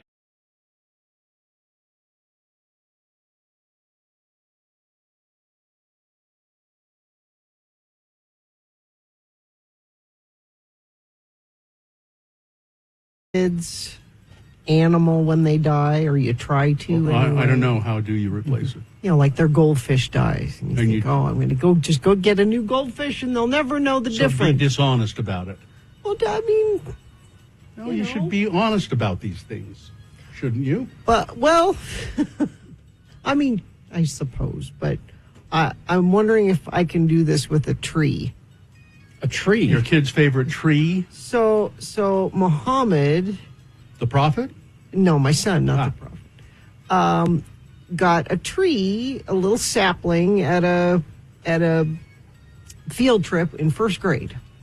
They gave all the kids a sapling. Little trees. Okay. Well, he planted it in a pot at home, and it has lived he's in high school now. It has lived for years and years and years. Now, and he named it Sebastian. What? Why? All right. He named it Sebastian. You don't know why? I know. It just is what he named it. And Sebastian was getting too big for the pot, so we're going to plant it up at... We have a tree farm, for God's sake.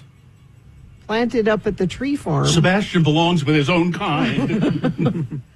And I was up at the farm last weekend, and I noticed that Sebastian has not survived the move. Didn't survive the transplant? No. Well, that happens. I feel horrible about it. Well, he took care of this tree in a pot for years. Just get an entirely different variety. Plant it there and say, that's Sebastian. That's Sebastian. He flourished when he came to the tree farm. He's now what he was meant to be. Now, he was in a pot inside, right? No, outside. Outside. Yeah. Okay. But he was outgrown. Like the pot, it was a terracotta pot that was starting to crack. I see. It was too big for. It was getting root bound. Yeah. And that's probably why he died. And we planted it and it kind of didn't look great last year, but I'm like, maybe it'll come back next year. And it's pretty clear it's just not coming back. Do you have any idea what variety of a tree, Sebastian? I don't. It's like, let's say it's a willow tree. Yeah. Replace it with a palm Something tree. different. Yeah. Or replace it with an evergreen tree and say, no, really. The soil here, and this is what Sebastian was meant to be. Mm-hmm. He's flourishing now. He's with his own kind. I'm debating it. There's no way you can lie about it. I'm seeing Tim the tree guy today. Oh, I could ask him. I know you enjoy lying to your children. That's not lying. If you're sparing feelings, that's a different thing. I'll get you Samuel Jackson's autograph, honey. Don't worry. It made him happy for a time. Mm-hmm. Someone is wondering if maybe this is a good time to teach your kid about death. Well, he knows. I think you ought to have a full funeral for Sebastian the tree. I had such hopes because what a great story someday to point to this tree and go, Mohammed, I got this tree in the first grade, and now look at you know what? All it is. You know what? Not every single moment of your life is a storybook. Okay? Well, it should be. This is.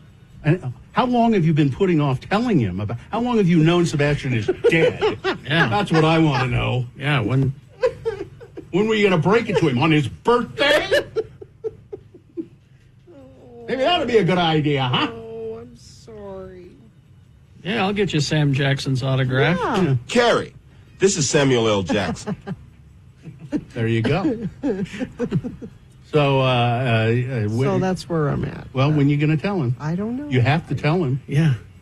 Why don't you make your husband do it? Yeah, there you go. You get to tell him. This is part of the husband's job. Yeah. Your jobs are teaching him to drive on the freeway, because I am not doing that. Tell him when his tree dies. And when his tree dies. Yeah. All right, it's 9:18. Plenty of time for some big boy news and innuendo, brought to you by Waterproof your home with Baseco, because water can make its way through your foundation in many different ways. Baseco specializes in a variety of permanent foundation waterproofing solutions tailored to your unique issue. From sump pumps all the way to major repairs, crack settling foundations, each solution backed by a guarantee. Schedule a free assessment today at baseco.net.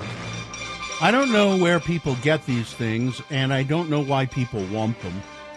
Treasured artifacts associated with President Abraham Lincoln were on the auction block Wednesday, separated from a collection that was intended to be available for public display forever, but wound up in the middle of an interagency feud amid a lingering $8 million debt. The blood-stained leather gloves that were in Lincoln's pocket the night he was assassinated were among 144 items up for bid, 136 of which sold. They were auctioned off to pay off the remainder of a 20-year-old loan that the Lincoln Presidential Foundation used to buy a one-of-a-kind cluster of Lincoln artifacts from a California collector. Now, the auction at Freeman's Hinman in Chicago raised $7.9 million, but that includes buyers' premiums of roughly 28% tacked onto each sale to cover the auction house's administrative costs. They shouldn't have to buy those things. Shouldn't they just be... Well, these belong in a museum and you put them in the museum? Well, somehow they were in the hands of a private collector. The gloves were the top-selling item, bringing in $1.52 million, including the premium. One of two handkerchiefs Lincoln had with him on April 14th, 1865, the night he was shot, went for $826,000. A wanted poster featuring photos of three suspects in the assassination conspiracy led by John Wilkes Booth sold for $762,000. The website said proceeds for the auction will be put toward retiring the debt, and any excess funds will go toward our continued care and display of our extensive collection. The foundation purchased 1,054 item assemblage in 2007 from Louise Taper for the fledgling Abraham Lincoln Presidential Library and Museum, which opened in 2005 in the city where he established a law practice and lived while serving in the Illinois legislature. Well, I don't know. I'm worried about the Lincoln clone that's going to be made from Oh, yeah. the blood on the gloves. Some men are just too emotional to be in politics. On Yes. Tuesday, Secretary of Health and Human Services Robert F. Kennedy got so enraged during a Senate hearing that a fellow Republican had to intervene like an adult trying to quell a toddler's big feelings. The moment occurred after Senator Patty Murray slammed Kennedy for drastic staffing and funding cuts at his department as part of Trump's efforts to reduce the size of federal government. After describing some of the cuts as illegal, she proceeded to call out Kennedy's incompetence by saying his previous committee testimony left her pretty confused and concerned about what is actually happening at Health and Human Services. Yeah. You repeatedly claim staffing and funding cuts that have been reported on publicly and even confirmed by your department staff are not happening, Murray said. So either you're lying or you're not the one making the decisions. Yep. So she then asked him a pretty straightforward question on child care subsidies for low-income working families. Secretary Kennedy, whose decision was it to withhold child care and development block grant funding? It's pretty. In response to Murray's question, Kennedy, who's best known for peddling debunked conspiracy theories about vaccines, busted out the classic MAGA tactic of criticizing Joe Biden's administration. Oh, boy. Fully aware that Kennedy was deflecting, Murray injected a few more times in an attempt to get him back on track, but Kennedy eventually snapped. I want to point out something, Senator.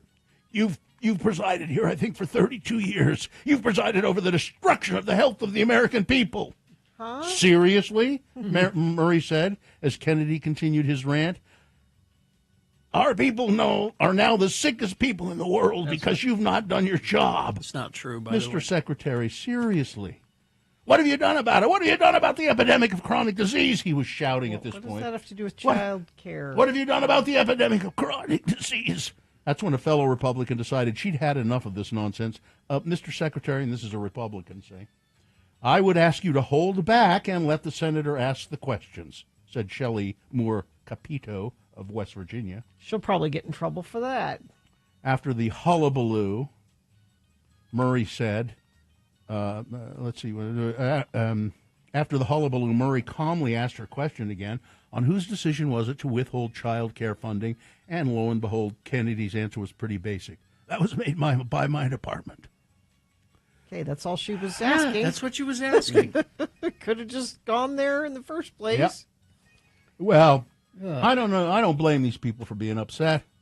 Cracker Barrel old country store restaurants have been around since 1969, nestled strategically off interstates to attract drivers with their convenient southern hospitality and casual, no, I wouldn't say it, a range of food options and affordable menu prices.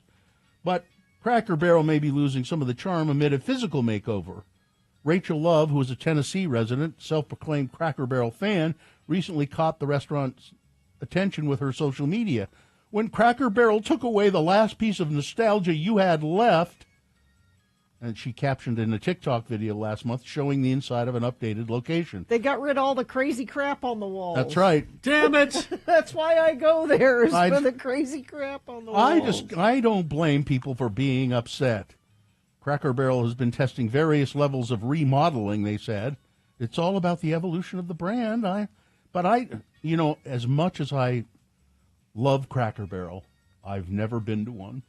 As much as you love it. Yeah. You, Bill Allred? I have never been to one. You love the idea of Cracker Barrel. I do, and I always want to go, but Would I you be never have sad done if there it. was no crazy crap on the walls and it just looked like a regular restaurant? And Molly Mormon has offered to take me because her daughter, I think, manages Cracker Barrel in Utah County, but it's always like, well, I have to go down to Utah County. Yeah, you that's.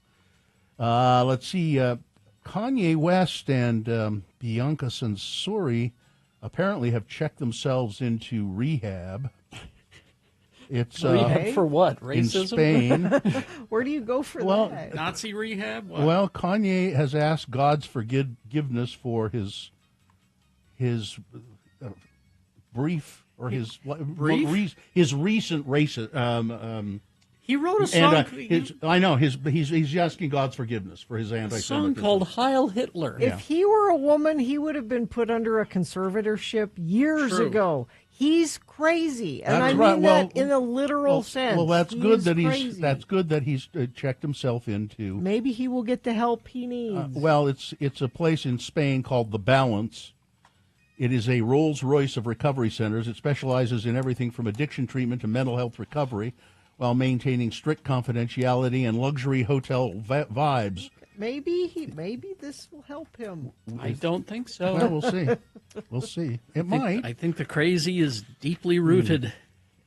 It's finally here, Epic Universe. Yes. The newest addition to Universal Orlando's resort, and the first major theme park to open in Central Florida in nearly 30 years. And people, I mean, early reviews are it's incredible. It's really amazing, apparently. There's a Universal Monsters section. And apparently all the music that you hear throughout the park and on the rides and everything is all composed by Danny Elfman. Oh, wow. Wow, this coaster, Stardust Space Coaster, looks really cool. Yeah. But prepare for heat and lines. It says Orlando top AAA's list of most popular domestic travel destinations, but expected to be very hot. My friend Chris was there yesterday. Oh, for the grand opening? And it was a big grand opening thing. And he got passes, and he said it was almost dead.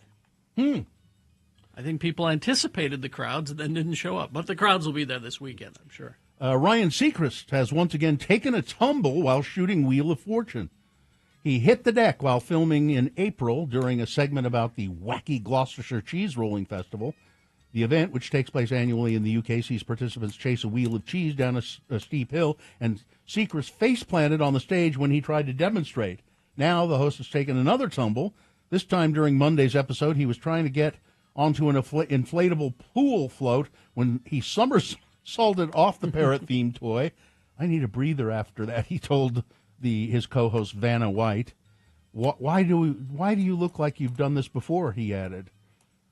White said, because I have. Just relax. I've never heard that term before. I don't understand any of that. Yeah. If I had a nickel for every time Ryan has ended up on the floor this season. ABC bosses apparently told The View, the women on The Will you tone it down a little bit? Your criticism of Trump and all of that. Or what? And they said no. They said no, and they doubled down this morning, apparently. Good. Yeah. Yeah, they went all in. Mm-hmm. Several cast members of David Lynch's Twin Peaks are reuniting for a U.S. tour, during which they'll discuss the iconic franchise, meet with fans, and share a special video tribute to David Lynch. The Twin Peaks Con? Is Twin Peaks, well, it's a tour. Yeah, it's a Twin Peaks Conversations with the Stars will feature appearances from Ray Wise, who is Leland Palmer, Harry Goaz, who is the deputy Andy Brennan, Kimmy Robertson, who is Lucy Moran, as well as Cheryl Lee, Laura Palmer, at select dates. Lynch apparently gave the tour's blessing prior to his death earlier this year. David was very happy that we were going to have this cast tour to celebrate Twin Peaks with the fans all around the U.S., said Sabrina S. Sutherland, who manages David Lynch's estate. It's sad that I won't be able to call him every night and let him know how the show went, as I had promised, but I look forward to celebrating his work each night and having fun, having him in my heart instead. 18 stops. Let's see how close they're coming to us. I think Denver is the closest. Denver, Boise. Denver, L.A. Denver, Boise, Tucson, Mesa. They'd come to Boise and they wouldn't come here? Boise's a bigger city. Than Salt Lake? Yeah. I think so. Check. I think it is. Yeah. So that's that. Oh, and Zach Braff. Do we care about Zach Braff at all? Zach Braff. He's we care about what he's doing. He's Because gonna. There's going to be a Scrubs reboot, and he said, "I'm in. I'll do it." So yeah, I mean, that was a pretty funny show. So well, and it is beloved, that show. And I guess they're getting pretty much everybody back then. To do it. Zach Braff. Boise's slightly more populous. Yeah, I think, oh, really? Yeah, I think so. Damn it. Jason Schwartzman says his 8-year-old son has never called him Dad. Oh. Well, that'll tell you something, Jason. Yeah. He calls him Jason? I don't know. Maybe. Whatever, Jason. Yeah. Or does he call him something else? He calls him Jason. You, what's his name? Hey, Jason. He's never called me Dad. Once ironically, he did. Can I have that, Dad? He said. Weather? High of 80, sunny, beautiful today. Overnight low 57 tomorrow. A little bit more clouds, but still warm, 80. 30% chance of spotty sprinkles on Sunday. Memorial Day looks like it's even warmer and sunnier, 84 for a high. Young Subaru's new state-of-the-art facility is now open. Experience faster vehicle service, an inviting coffee shop, and a streamlined shopping journey. Discover the future of car buying and vehicle service at the new Young Subaru on Riverdale Road. Think young, drive young.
They're passing laws that affect you. Yeah. You should care.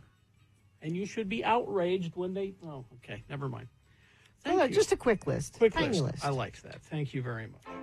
We hope you'd enjoyed another list with Radio from Hell on X96.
On X96. 9:37. I'm enjoying these Zots. Oh, I forgot I had them. I got to have one. What do you want? You want I got- orange? I got the grape. I'll take an you got orange, it? though. I'll have an orange. An orange. There's an orange. I'll trade you a grape for an orange. No, you can keep it. Oh, Both okay. of them. Thank you. Here you go. Yeah. No. Coffee cup is Oh, thanks. Curiously close to the Thank you. edge there. So. No, but I'm curious. You've never had a Zots. It's a candy that's got. You never had one, Gina? Fizzy I'm in sure it. I've had it. Do I bite it or suck it? Well, you can bite That's it. your sign off, by the way. You can bite it, but if you suck it, it's more subtle. I agree. I totally agree. Sucking is really more subtle. Yeah, I agree. Because all the stuff doesn't come out of it Exactly. at I once. don't like the bite. Well, when you bite it, all the stuff just kind of comes out of it. But as you suck it, it kind of releases. But now I'm gonna have something in my mouth for. Oh, this whole break, yeah. You can do that. No, people don't want to hear that. Can you put it in your cheek? I think they don't care. Between your cheek and gum? Like chew? Yeah, sure. Like a zin? Like a zin, sure. Yeah, I think that's fine. I'm just gonna bite it. I'm just gonna do it. Oh, you All right. you can break your teeth. No, it's not. They're not that hard. It's sour. Yeah, it's good, isn't it? No. Yeah, it's. Is that the orange one? Mm-hmm. It might be. You're right, Gina. It might be a little too challenging for you. I like simpler candies. By the way, I looked up Salt Lake City and Boise, and it says here that Salt Lake City is the largest city between Boise and Salt Lake in terms of area. Salt Lake City covers 110 square miles, Boise 82. Boise has a slightly larger population, however, with 235,685 people in 2020 compared to Salt Lake City's 194,188. There's the cities, and then there's the metro area. So I don't know. I don't know about the metro. The Salt Lake's metro area is probably like bigger. Salt Lake County. Salt Lake County's got to be a good one. I don't know. But Boise's pretty metropolitan. It's so metropolitan, they're calling it Boise now. It's really not a. Boise. You don't. You think it's going to be a sort of a backwater, but it's not. No, it's a city. Well, then I'll stop saying no to the job offers then. I've been saying no because I'm like, why would I go to Idaho? Well, you should have checked it out. It's a bigger market, Yeah. then sure. I've lived in 2 places in Idaho. Really? Nampa and Caldwell. You lived in Napa? Yeah. Why? Why? Yeah. Oh, my aunt lives there. I lived in a lot of places from Oh, yeah. from birth to about That's right. 4th grade. That's right. I went to several different. In 1st grade, I went to several different schools in 1st grade in several different states and cities. We were nomadic, tiny children. But why was that? Well, Bill, there's divorce, Right. and there's Yeah. remarriage, Yeah. and there's Yeah. things happen. Well, who was your father of the moment in Nampa? Who's your father of the moment? In Nampa and Caldwell. Daddy Gary. okay. Daddy Gary was from Napa. He got a job in Caldwell, and then he got a job in Nampa, and then we made our way back here. Mm-hmm. Well, I remember my Uncle Lloyd and Aunt Nancy lived up in, and they still do. Well, Nancy does anyway. In Nampa? And Uncle Lloyd died. And I said I should go to his funeral because Nancy always helped Dad out. I should show up. That would be nice. That would be nice. And Sue said, should I go? And I said, Nampa, no. I think it's best you don't go. And I was right. You thought that, and then you went there. And As I drove through the town and saw the Confederate flags and all that, I just went, yes, I was correct. Better to not be there. Better to not be there. I'm just going to eat all these Zots. They're good. And I want to thank Phil, the pharmacist, for the Zots. He gave them to me at the University Pharmacy yesterday. Where else in Idaho? Caldwell. Caldwell. Which is close to Nampa. Do you remember anything about those places? Oh, yeah. Nampa, there's a mall there called the Karcher Mall. Mm-hmm. Okay. And there's a stuffed polar bear, like a real taxidermied Polar bear. Polar bear. There was at the time. I wonder if it's... I'm going to Google Karcher Mall. Google Karcher Mall, yeah. That's not what when I think of... You said, what do you remember about living there? No. That's what I remember. No. Oh, here it is as a picture. When I think of malls, I don't... The Karcher family does not figure into my thinking. Let's see if it says anything about... I've got pictures of the polar bear. I should send it to Katie and she can put it up. I don't know. That's a fast turnaround. Oh. Yeah. Yeah. Caldwell.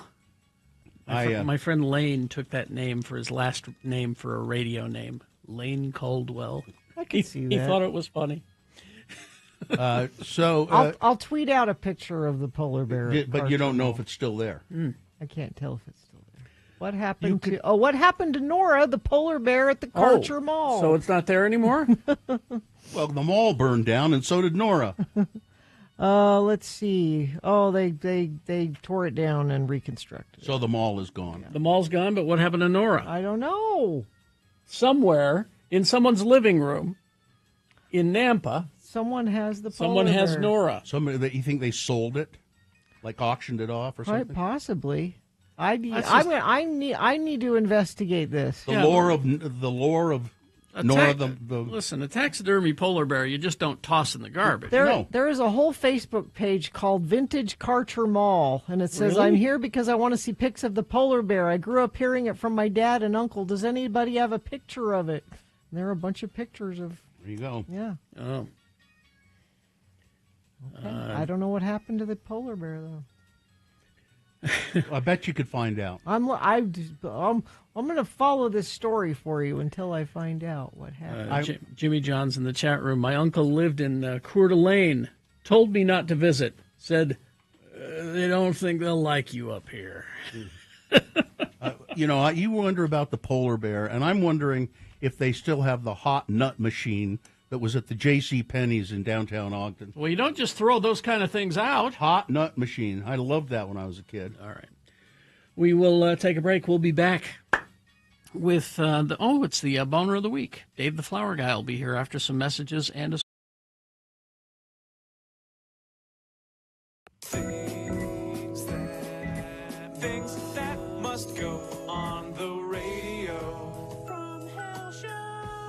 things that are bugging you, friends of the program, things that you can't stand anymore, and you want to get rid of them, get them out of your life. And so you send them to us here on the radio show.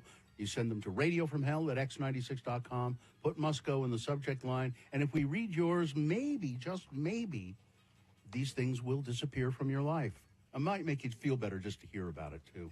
Let's see, I'll go first today. I have one of my own. Announcers who on the radio who do commercials, and they say things like this. And don't forget the wonderful desserts and side dishes that are waiting for you right now at John's Steakhouse. They're not waiting for me. They'd be bad. They'd be cold. They're just there. They're not waiting for me. All right. Let's see. This one says, please feel free to use my name. This is Terrence the Gay, which if you need a gay friend, you now have one.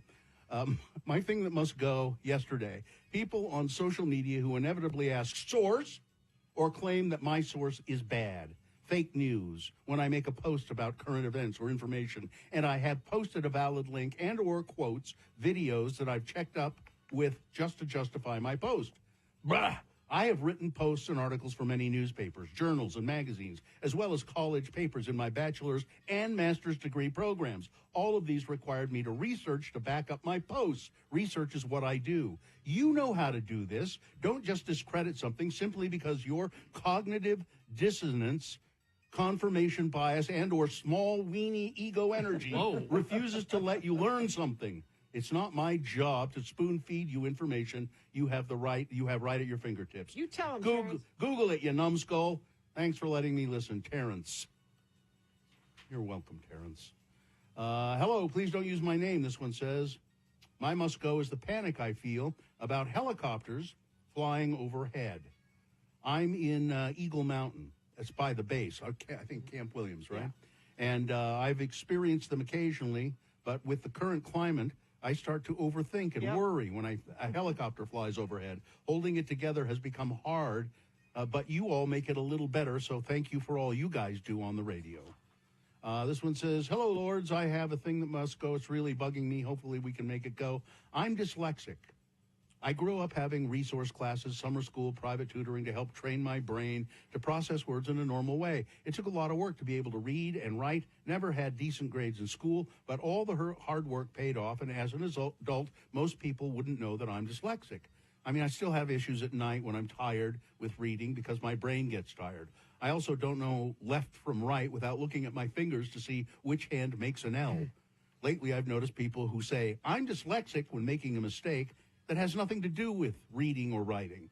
Or I have math dyslexia when I'm making a simple math error. Unless you're actually dyslexic, don't use it as an excuse just to say you made an error. Every time somebody claims to be dyslexic as an excuse, I want to punch them in the face. Please make this go or I'll end up in jail. And finally, this one. Good morning, Lords. I got a fortune cookie that read, character development is the true aim of education. Well, that might be true, but it's a statement. It's not a fortune. I want fortune. What happened to real fortune cookies? Yeah, exactly. These wisdom cookies masquerading as fortune cookies must go. I agree. Carrie? This one from Ruby. When people put their mouth on the drinking spout of the water fountain. Ew. Yeah, why? Is she hanging out with grade school kids? Well, I think Ruby is. I read Ruby's. I think Ruby is right? a grade school kid. Oh, when people cough without covering their mouth, that scans, yeah. But then when people talk about politics in school, must be talking about the teachers, I guess. This one from Levi and Coachella. Fellow job site workers who don't clean up after themselves. Learn to use a broom. Also the same workers that damage something on the job site, not telling anybody. Own your ass. All right. This one from, please don't use my name. I work at one of the state liquor stores, and I love my job. However, there are some things that happen that drive me crazy and must go. We are required by the state to ask each customer if they want to round up to the nearest dollar for the homeless. Yeah. Some customers are happy to help, but some customers want to go off about the homeless and tell you what they think of them. A simple yes or no is sufficient. Also, conflicting communication from customers. Some people say yes as they shake their heads no. Please be clear. People who want to unlock their debit/credit card until they get up to the register and hold up the entire line. I guess they have it on their phone. Oh. Wi-Fi at the liquor stores is not great. Do that before you come in and be considerate of your patrons. You know you're going to spend money before you get to the store. Prepare yourself. People that like to wait until you've bagged their order to tell you they don't need a bag. Give my arm a break. Thanks for letting me unload. And finally this, Carrie saying, you voted for him. No, I didn't. Please don't lump me in with the crazies who did vote for Trump. It just makes me feel bad. No. Abby, I'm speaking specifically to you, okay? Not just in general, people. Specifically to you. All right, Gina? One thing for my house, I have a puppy, Oakley. There are lots of things that must go with puppies. There's one I will tell you about now is I take her outside. She goes potty. I watch her go. We pray. Yay! You did it. We go inside, and she immediately potties again inside. You just went 30 seconds ago. Don't rush her. Let her take her time. If she needs a second one, just wait a little while. This is from Jenna. The phrase, if you know, must go, specifically when it's used to sell unremarkable things. Now, I know your show uses the phrase when playing deep cuts, and that is when it's used properly. It clues the audience into something cool that they have to dig a little deeper to learn more about. No, I'm talking about a brunch place that shall remain nameless. The menu description for a Dutch baby was simply, if you know. Is the knowledge of this oversized pancake really such a status indicator? Thanks, Jenna. Let's see. This is from Jocelyn. Good morning. My name's Jocelyn. I'm transgender individual, and my must go is all the damn anti-trans bills. I'm so sick of everything. My family's preparing to flee if needed, but I can't get a passport. So I'll be screwed anyway. Sorry, Jocelyn. And then finally, this one. Circling a busy parking lot looking for a space in a car sitting in a good spot with the reverse lights on, but they're just sitting in there scrolling on their phone and no telling how long they will be there. Thank you very much. Things that must go on the radio. From Hell Show.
Meat puppets. If you know, you know. And Katie got a picture of the polar bear. We can look at the polar bear at Karcher Mall in Nampa, Idaho. There we if you go. want to see him, there he is.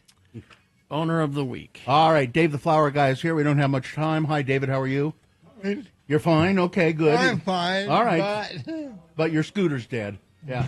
Listen, David, we gotta do this fast, okay? Okay. You see Dave around town, buy flowers from him. Here's boner candidate number 1. Yeah, Jill's a doctor. She should have spotted Joe's cancer. I'm tired of hearing about that. Let these people live out their lives in peace. Tuesday's boner candidate number 2. The mayor of St. Louis said, "We need help here." Tornadoes hit St. Louis, and FEMA has been nowhere to be seen to provide help to the people of St. Louis. Boner candidate number 3 from Wednesday. Ice Barbie is dangerously ignorant. She was asked in congressional hearing what the habeas corpus is, and she has zero idea of what it is. And even when it was explained to her, she then said something that contradicted herself, and obviously it didn't sink in. Boner candidate number 4 from yesterday, how to express how truly awful these people are, how they, 2 cities sparked nationwide outrage. Their policing practices are racist and brutal, and so the courts had imposed some sanctions on them and said, we have to send people in and help you fix your police. And I think the mayors of both cities kind of went, oh, all right, we're for that. Well, the Trump people have rescinded all of that, and they'll just go back to being brutal, racist cops. And then boner candidate number 5 from today, you come from a background of privilege, and I've seen worse. The judge in the pornography case in Grand County who said to the defendant, I'm giving you just a light sentence, you don't have to pay a fine, because you come from a life of privilege, and also that the pornography that you distributed. I've seen pornography in my work as a judge, and I've seen worse. So time served and no fine. All right, Dave, which one was the boner of the day or week? Today's. Yeah, pretty awful. Pretty bad. All right, there you go. Judge Torgerson. All right, let's do the promo. Crawl towards the exits. We hope you're enjoying your Memorial Day weekend. You know, they used to call it Decoration Day. And here at X96, we also call it Generation X96 Weekend. Call it whatever you like. Just relax, have fun, be safe, and join us back here Tuesday morning. Radio from Hell on X96. Here we go. All right, I think that's it. It was a whole week, wasn't it? Yeah. Remember, the liquor stores are closed on Monday. Yes. Fine job as always, Katie. Live long and prosper, bitches. Don't you know who I am? Do I bite it or suck it? Oh. You know It's who's the Zots. You know who's biting it? Who? Artie fucking his dad.